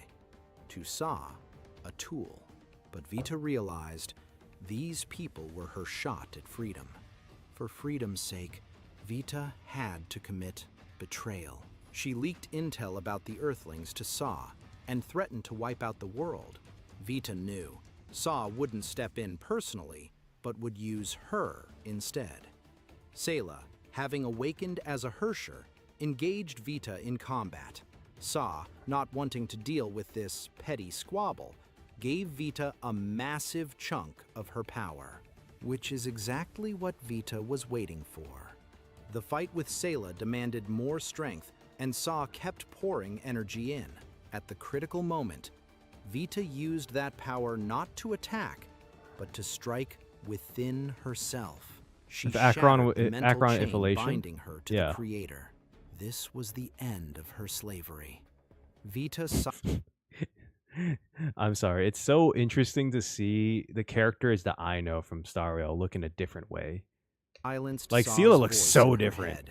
For the first time, she was autonomous, keeping the power she was given. But that was just step one. Saw was still alive, and Vita knew, to be truly free, the god had to die. The story shifts to the edge of the solar system. The leg thing is weird to on Saw's Vita. experimental planet, Phosphorus. Here, she wanted to resurrect Venus. Let's rewind a bit. Together with Saw, they built a new sieve here, using the gene pool from the Ark. Saw wiped the Venusian consciousness copies, realizing she couldn't build a perfect world with broken souls. Saw's feelings toward Vita were complicated. She hated her specifically for her humanity, emotions she herself had discarded as weakness. Vita's face reminded her of her own screams of despair. Gradually, becoming a god, Saw lost herself. Seeking optimization, she deliberately cut off her useless emotions and virtues: compassion, honesty, innocence. Wait, this is reminding me so much of something. I can't put my finger on it. This reminds me a lot of... Appointing them city guardians. Elder Vita became their nanny. She took care of them, brought them gifts. For the first time, like father she formed from like real human bonds. Full Metal. To the Vitas, she A little was bit, their beloved but not like big sister. Once, crazy. Vita Not like nearly broke down from the sending part overwhelming though. I guess. feelings. The little Vitas confessed their only wish was for her to stay with them a little longer. She'd only felt a shock like that. Oh, it reminds me a bit of Tribi, a little bit. Tribios. Not in the same way, but it does give me a little bit of the same idea, I guess. Like there was a hot minute where they were searching for their mother, which was an interesting plot point. The moment she woke up. But the little Vitas became a curse. Saw created an artifact with the power of samsara. When the kids activated it, thinking they were following protocol to solve a crisis, they actually triggered a flood. The water killed everyone, including them. Elder Vita was left with an insane task, dragging them out of the water, wiping their memories, and restarting the loop. Vita grew attached to those Saw simply recycled in her attempts to build a perfect civilization. Returning to Phosphorus as a free agent, Vita saw a chance to end Saw for good. Events brought Earth's heroes to the planet, Fu Hua and Grisio. Vita decided to weaponize them. She fed them intel while staying in the shadows. It all led to one thing. The Mad God had to die. The little Vitas learned the truth about themselves and the city, but their love for their sister remained. Being Saw's virtues, they could be used against her. The kids decided to sacrifice their lives. Vita tried to stop them, claiming she didn't care, but they chose death to save their home. There is something. This is like their sister. Vita herself couldn't fight. Oh my god, it's gonna Using her bother me. powers on Phosphorus would have instantly destroyed her by the creators. That's okay. Could be the plot around Aha. It's so tough because I'm like, this reminds me of something I watched recently or read recently, and it's really bothering me about what it is. But there was something that like the children of a god gave up their lives in order to kill said god, and there is something around there that like it's bothering me that I don't remember. A fragment of Saw, but she used divine punishment, killing Fu Hua. Yet at the decisive moment, Vita turned against the creator. Using the artifact's samsara power, she locally reversed time, undid Hua's death, and helped smash Saw's clock, proving divinity isn't omnipotent. Thanks to the Earthlings' plan and Vita's interference, this part of Saw was destroyed. This weakened her significantly and marked the beginning of the end. Saw was broken. Endless existence, basically as a machine, had drained her. Deep down, she wanted it to end. When Vita infiltrated her after the defeat, it was more like euthanasia than murder. Vita promised not to repeat her fate. She gave her creator a peculiar funeral. Killing the creator, Vita took the most precious thing from the dying Saw, the eyes of Bodhi, the core of her power. Though weakened in Vita's hands, it granted her Saw's abilities and made her the new creator of Phosphorus. But power came with a price. A rule kicked in. Creations of Phosphorus cannot remember the creator. Gaining Saw's power, Vita was automatically erased from everyone's memory. But the worst part, she was forgotten by the little Vitas. Aw, wait, that's actually so sad. Although the little Vitas had died, Vita restored their bodies and brought them back, saving their souls. But when they woke up, for them, Big Sister had never existed. Vita gained absolute freedom, but remained in absolute solitude. This moment finally cemented her title, the Lone Planetfarer.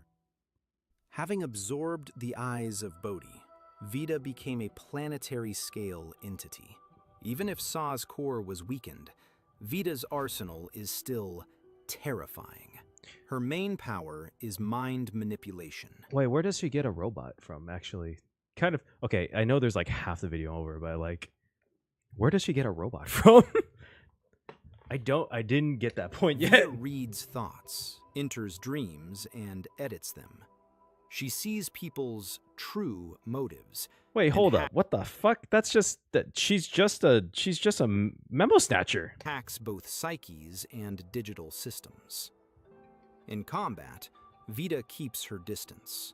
Why get her hands dirty when she has the Star Traveler? Saw's giant mecha now obeys Foolish. her. Vita upgraded it, boosting its firepower and size Oh my god. tenfold. With a snap Legs. of her fingers, this titan rains down laser beams and massive strikes. Vita can also pilot the mecha herself, amplifying it. Vita never does anything. Do you want just the mech as a because. part of her kit Even her when attacks, she's playable in It's HSR? all a show. It's not enough to win. She has to do it with style. Because if you're free, you must have your Her own ult? style. Something she lacked as a faceless proxy. Another fundamental ability is controlling the Sprout of Wishing. This is the mechanism Saw used to harvest worlds. It works like a parasite, feeding on desires and strong emotions. Now, using this principle, Vita can store energy in the artifact she kept from Phosphorus. By provoking huge crowds into strong emotions, Vita literally feeds the artifact with their reactions to gain power. You know, it's interesting that she has all these abilities that really give me like remembrance and or Enigmata. Her story is kind of Elation coded, but I will say.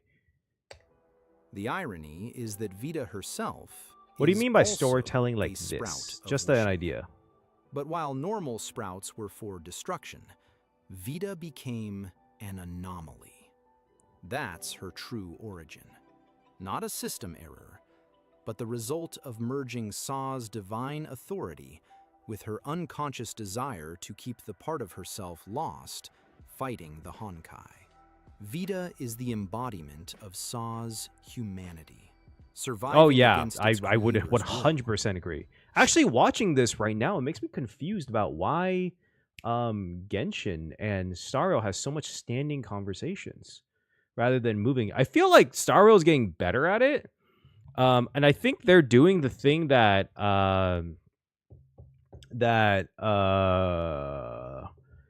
ZZZ is doing, which I like, which is kind of like having the storytelling where they move in like different spaces, like the 3x3.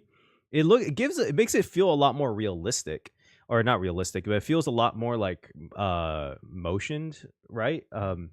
But I if they did this years and years and years ago, it doesn't make sense to me why Genshin and Star Rail don't have storytelling like this. It's the same team, or not the same team. It's the same company, it's the same studio.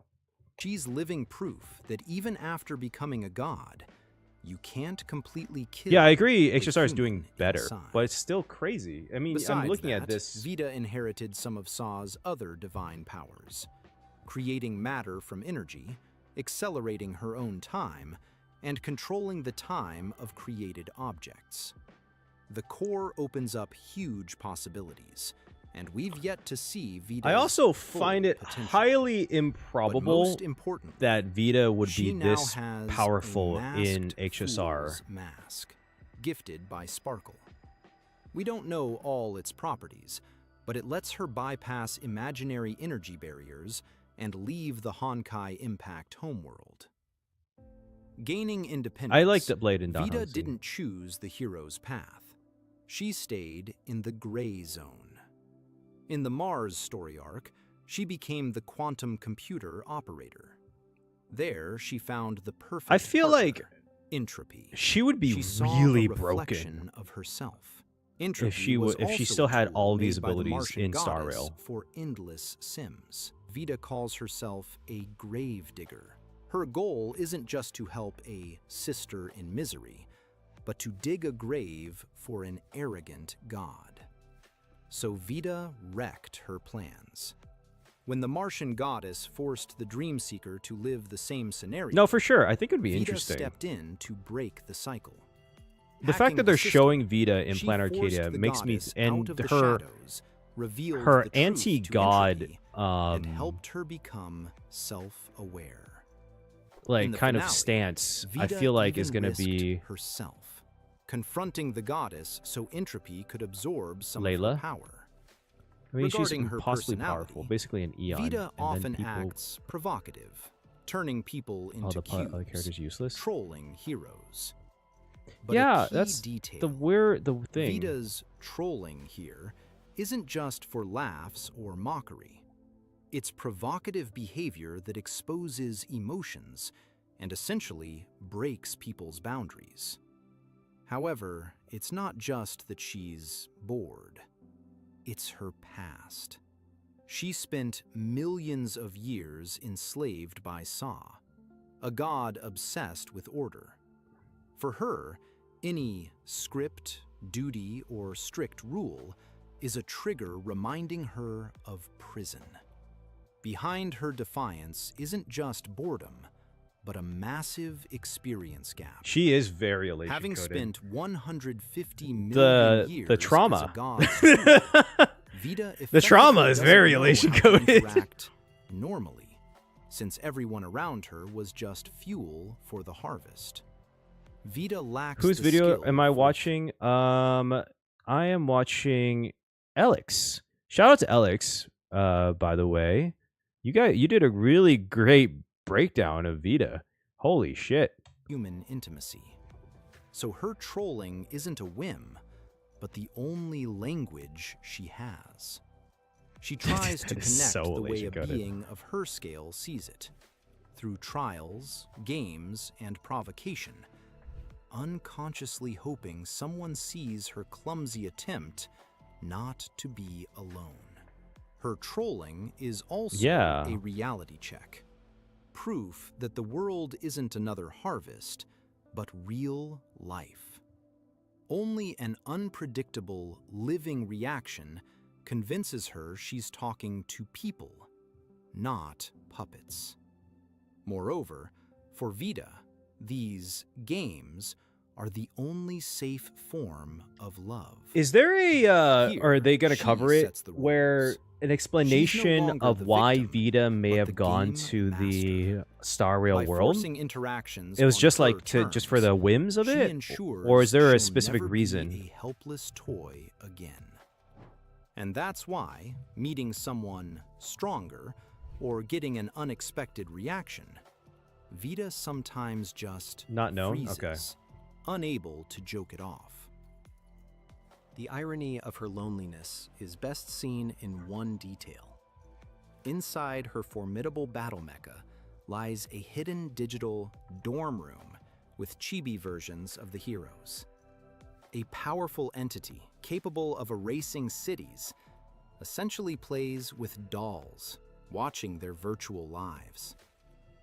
This is the Vita no one sees, a victim and rejected clone seeking connection she will never admit to. And some heroes from Earth, like May and Kiana, see in her a lonely soul who simply doesn't know how to ask for warmth directly. I feel like that Perhaps has it is to this be silent play understanding on their into part that gives her hope. what dorm chibi in But her hope for mecha. Vita is too fragile a I guess we're feeling all to put learning on something display. today. She is much more used to hiding behind paradoxes. Vita realized that the role of the villain is the most effective tool. While heroes waste time Damn, on she moral really, dilemmas, took she that one from her creator, yeah. acts. Once, she intentionally turned characters against herself to unite them against a common enemy. She likes destroying expectations. Everyone expects nastiness from her, but she prepares They talked about a how Vita saw the surprise. starry sky. It was Vita her first saves taste the of world, freedom. pretending she Would wants to be break it? it. It's faster and Could more be. fun that way. Her attitude toward intimacy is also interesting. She intentionally attacks enemies from a distance, avoiding direct contact. But this avoidance applies only to strangers. With those she has accepted, and who have accepted her, like Kiana or Sparkle, the barrier falls. Her standoffishness is not a phobia, but I'm sorry, selectivity. just the straight, only like, lets in those who going passed from the Kiana to sincerity Sparkle is test. hilarious. In the community, Vita is often reduced to a troll and villain. And this is not surprising. She is brutally honest about her sins, but secretive about her virtues. She openly speaks of her misdeeds, but masks her good deeds. I'm sorry, Vita why does asks for no this video forgiveness. script go She with AI? accepts her darkness. No, it does. I This will is say a that much. complex alloy of personality. This is also the getting creator's shadow and the fear of becoming a puppet again. okay. These We're gonna skip a lies little her bit main paradox. For an ordinary person, because this feels a little bit more. What's it called? Feels a little bit personal based. What's it called? Opinion based. I'm just trying to get an idea. This is where I actually am very interested in. It's a good video. It is. Don't get me wrong. But I what I'm looking for is not necessarily their personal opinion on the piece, but rather like a explanation of who she is. And so far, it's been really good. why did Vita, who hates deities, accept the Masked Fool's mask? The answer is simple. She is tired of predictability. Saw was absolute order. Joy and Sparkle are absolute unpredictability. For Vita, who is allergic to scripts, the philosophy of the Masked Fools became a breath of fresh air. She doesn't need Oh, that's chaos cute. They for give the each other sake of nicknames. I didn't know destruction. that. She needs freedom from the script. And the path of Elation is the very place where scripts in And the Elation usual goes against the sense script. That's actually simply so true. do Wait, hold not on. That's actually exist. Accepting the mask, she didn't join a circus. She burned her prison robe. And Vita also needed someone who would understand her cynicism and love for the absurd without moralizing. That is exactly why, meeting Sparkle, she didn't try to stop her. Vita saw in her a reflection What of is that this? side of herself she no longer Is this needed to actual real hide. animation? But how did this meeting happen at all? Sparkle arrived in the Honkai Impact world not by chance. She was attracted by fireworks, echoes of ancient Mars destruction. To shake up the frozen reality, Flirty nickname? she staged a Gee. grand prank. She created a dream world copying star rail locations and tried to infect the Martian quantum computer with a virus. The most interesting thing Why is that there two even before Sampos? arriving in the new world, What? Sparkle already knew about Vita. She went for a virtuoso deception. She wiped her own memory so Vita couldn't read her intentions. Mind reading is useless if you don't remember yourself that you are the instigator of the game. What is In this duel what of is two with manipulators, what is the with girls Hoyo quickly and found feet? a common There's language. someone at They teamed Hoyo. up, beating up poor Sampo Koski, whom Someone at Sparkle Hoyo skillfully really- lured to Mars as a Really scapegoat. likes feet. Even losing to Vita in the final round of her prank, Sparkle remained delighted. I She's- really like this Sparkle like outfit. It looks really good. Saw in Vita not just a local, but an ideal actor trapped in a bad No, place. I'm not just figuring that Saying out, but I goodbye to do Vita, wanna. Sparkle promised to return with a gift, and kept her word. That's Soon the she best brought feature? Vita All a right, dog. Masked Fool's mask. Vita accepted it, officially stepping onto the path of Elation. The Aeon Aha creates masks personally for each masked fool, and Vita was no exception. Now the power of Elation is available to her. For Vita, receiving the mask is not joining a circus. It is the final act of liberation. A declaration that she will no longer follow other people's scripts. From now on, she writes the rules herself, even if they make no sense. Friendship with Sparkle does not contradict Vita's desire to be accepted. On the contrary, this is acceptance. but not What as is a he's a good man? What the fuck is as this an animation? Equal, dangerous, and unpredictable. That shot. Sparkle offers what Vita craved for millions of years: the freedom to be herself. Despite Maybe all Vita her may be power, more powerful than Aha. Vita remained a prisoner of Dude, the solar it system seems like until she would recently, be on the due level to of the like an barrier of Eon, or at least an imaginary energy. Emanator. But the Masked Fool's mask became the key. Is this the... The mask's power allows ignoring the boundaries Okay, of no, worlds. interesting. Now Vita is a lone planetfarer among stars. The confrontation of two tricksters became the basis for the animation for the two Honkai's collaboration. Beds They with traded Aha. barbs, competed in deception, and fought using mechas. What the fuck? Oh wait, no, this thing. Okay, I know this.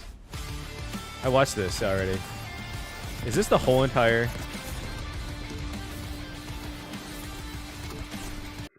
Video's events likely happen in the future, after the current story. In the finale, Vita says their journey will be pleasant. Perhaps this battle will happen after they leave the Honkai Impact world.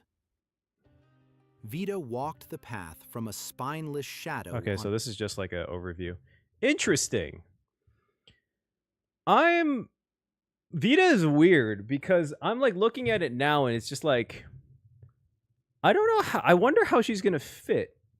The part of me that doesn't want her to be as powerful as an Eon is that if she decides to, she can just come in and be ends like any conflict in Planet Arcadia.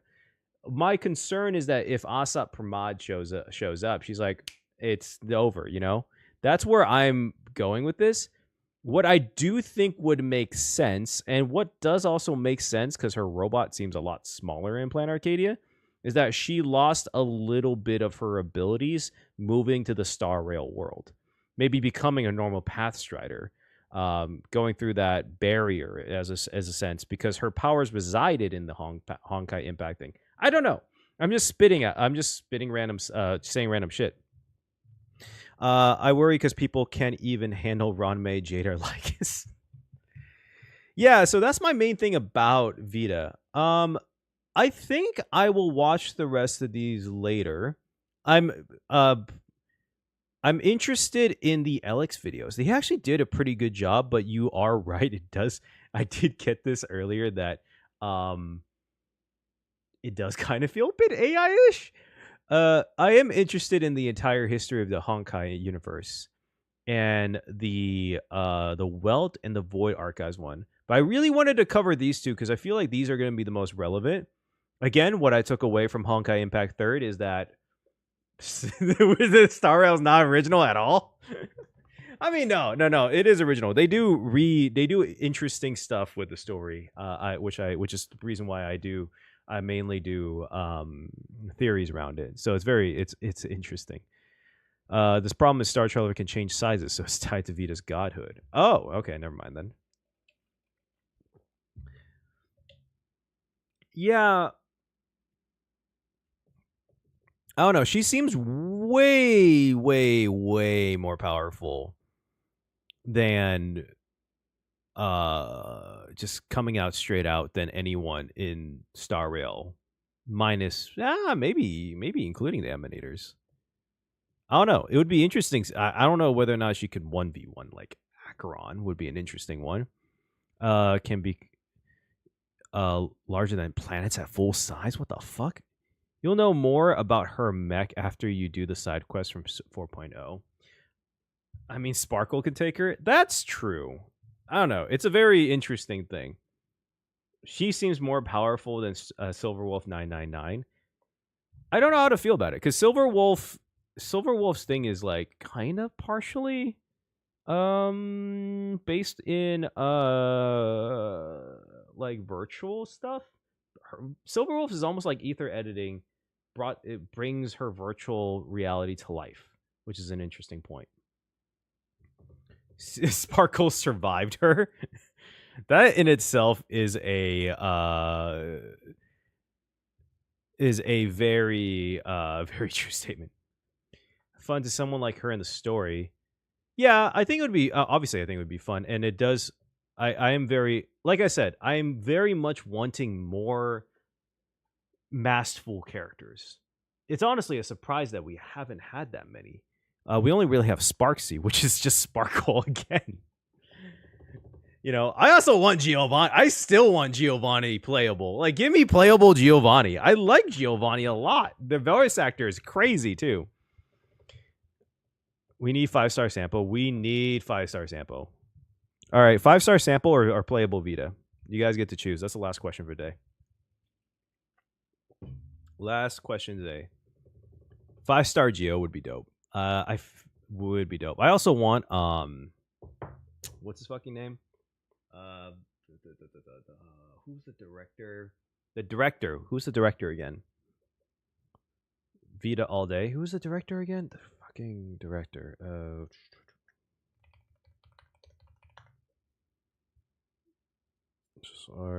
Rekka. I still want playable Rekka. Yeah, I do want. I want playable Rekka still. No need to choose. Yeah, I want Rekka. Dude, I want playable Rekka. He's so cool. His what's it called? His ult has to be that scene where he like trapped where he trapped Rappa in like a film reel. That was so sick. As far as I know, there's not any other gods that are past Striders on HSR. Although the arbiters get mistaken as gods according to the lore. I think playable screw them first. Ooh, that's true. That is true. We'll see though.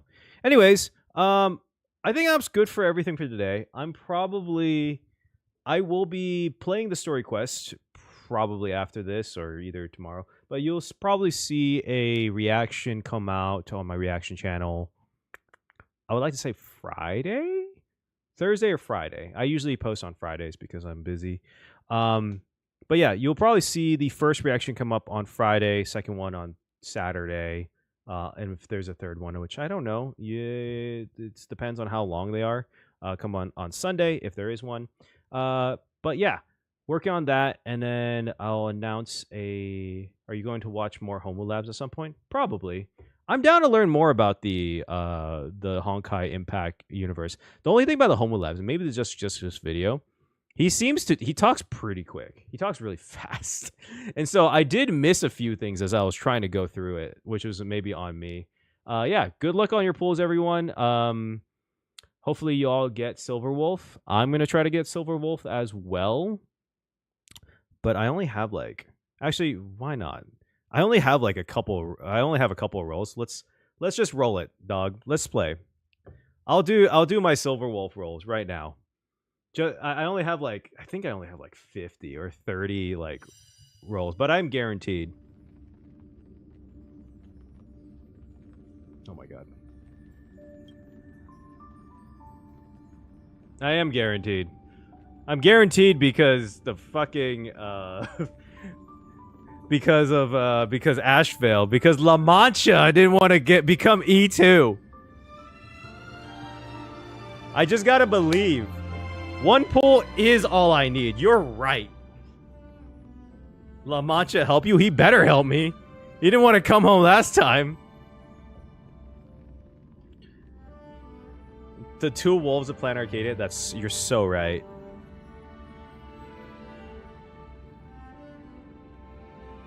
Verifying resources. I can't go up.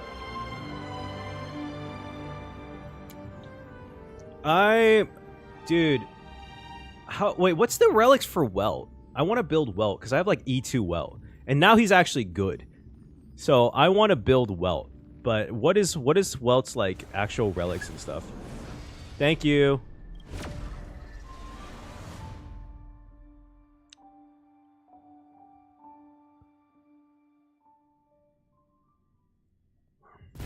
Oh my god. That took me off guard for a second. I knew that was going to happen. Okay, that's a sick animation. Would you ever consider playing Honkai Impact 3rd? I don't think I personally will. And this is not because I wouldn't consider doing it because I don't want to do it. I honestly just don't have the time. Because if I'm already pretty behind in ZZZ. I still need to catch up, and I want to do more videos on that. So the time I would put into playing through Honkai Impact 3rd, I would rather just put into doing ZZZ. And honestly, playing just games in general. Ever since I've been doing this, I haven't had as much time to just enjoy games. Dude, I haven't even finished Expedition 33. I still really want to do Expedition 33, and I still haven't finished it. I'm going to add... I'm going to take out Himiko. I don't need Fushuen. I don't need Clara. I don't have Argenti. I'll take E1 Silverwolf. I still use her. I hope they buff Bronya. Because I'm not sure... Because I have E4 Bronya, by the way. Alright, we're doing this. Gift of Stardust. Wait. No, this is more important. Fuck Silverwolf. Hold on. This is way more important. Yeah, Firefly was still good, and she got a buff. Same with Huohuo. Watch later. Hold on. How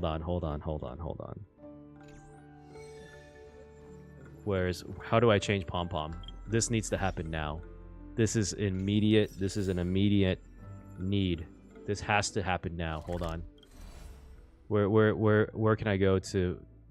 Shit. What am I doing? What am I doing? How do I change Pom Pom? Let me change Pom Pom.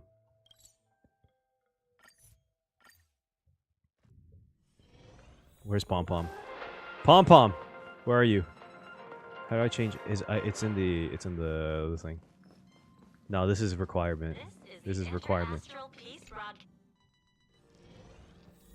Where do I go? Nah, this is requirement. Where are we going? Aren't you all supposed to be on Planet Arcadia? What are you guys doing here? Is it here, right? Yeah. Yes! Yes! Dude. Amazing. Look at... Dude. This is the best thing ever. He is a distinguished gentleman! Look at him! Oh my god! My dude! Alright, now we pull. Alright, let's get all the pulls I can real quick. Cosmic Speedrun. Value Pass. Trailblaze Assistance. Supply Pass. Exchange Shop. Stellar Convergence. Oh, we're getting Ho-Ho. That's immediate. We're getting Ho-Ho. I don't even need to think about it. That's happening right now. Cherished Recollection. Is there anything else that I can get more pulls from? Oh, the bonuses are back. Thank fucking God. Very quick pulls. Trailblaze Mission, Currency Wars. I'm excited to play the new Currency Wars. Super excited to play the new Currency Wars. Showcase. Nova Flare.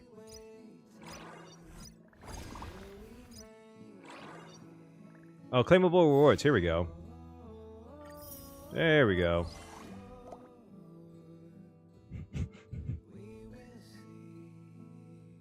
I would be so sad if Pom Pom becomes evil. You do not know how sad I would be. I would be absolutely wrecked. I feel like the only right answer would be Cyrene or Finon. I mean, like, you physically can't see him anymore in the story as of right now. I feel like I would feel bad for picking anyone else, honestly. Let's go with Cyrene. I feel like I have to pick Cyrene. I picked Himiko last time. We're gonna pick that. Alright. Cool.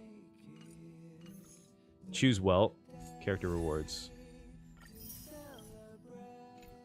Is that everything right now? New Phantasm Moon. Okay, I think that's everything. All right, let's go. I have like 3 pulls, so it's not. It's gonna take like 0 time at all, honestly. Oh, wait. I just wanted to check this real quick.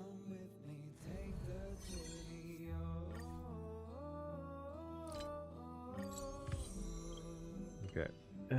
All right. I think that's everything. All right, let's go. I got 4 pulls in a. I got 40 pulls in a dream, guys. Me. Nope. 2. 20. I'm honestly not. I'm honestly not expecting it. I believe. I'm just not expecting it. I don't expect it, but please. Please, Silverwolf. For the sake of my sanity. Actually, I don't have it anymore. Is that it? Actually, that might be it. I thought I had 30 pulls. Believe? Nah, no, that's not happening anymore. Nope. I had 20 pulls. I thought I had 30. Oh no. All right. Well, we'll call it there for now because I don't want to. I need to eat. I haven't eaten dinner yet. All right. I'll see you all. You need to level your account to level 999. Dude, actually, no. I need a level to 0. I'll get her eventually. I mean, I'm guaranteed for her anyways. After I play the story quest. But, yeah. With that all being said, man. Thank you all for joining. For me learning about Honkai Impact 3rd and the predictions. It's fun as always. Do 1 pulls. I'm going to save because I'm going to pull again. But, yeah. Well, that being with everyone, I'll see you guys later. Video's coming out Friday. Peace. Oh, I just made it. I'm so sorry. We are just ending stream. I'm so sorry. Oh, I'm so sorry. My bad. All right. Peace.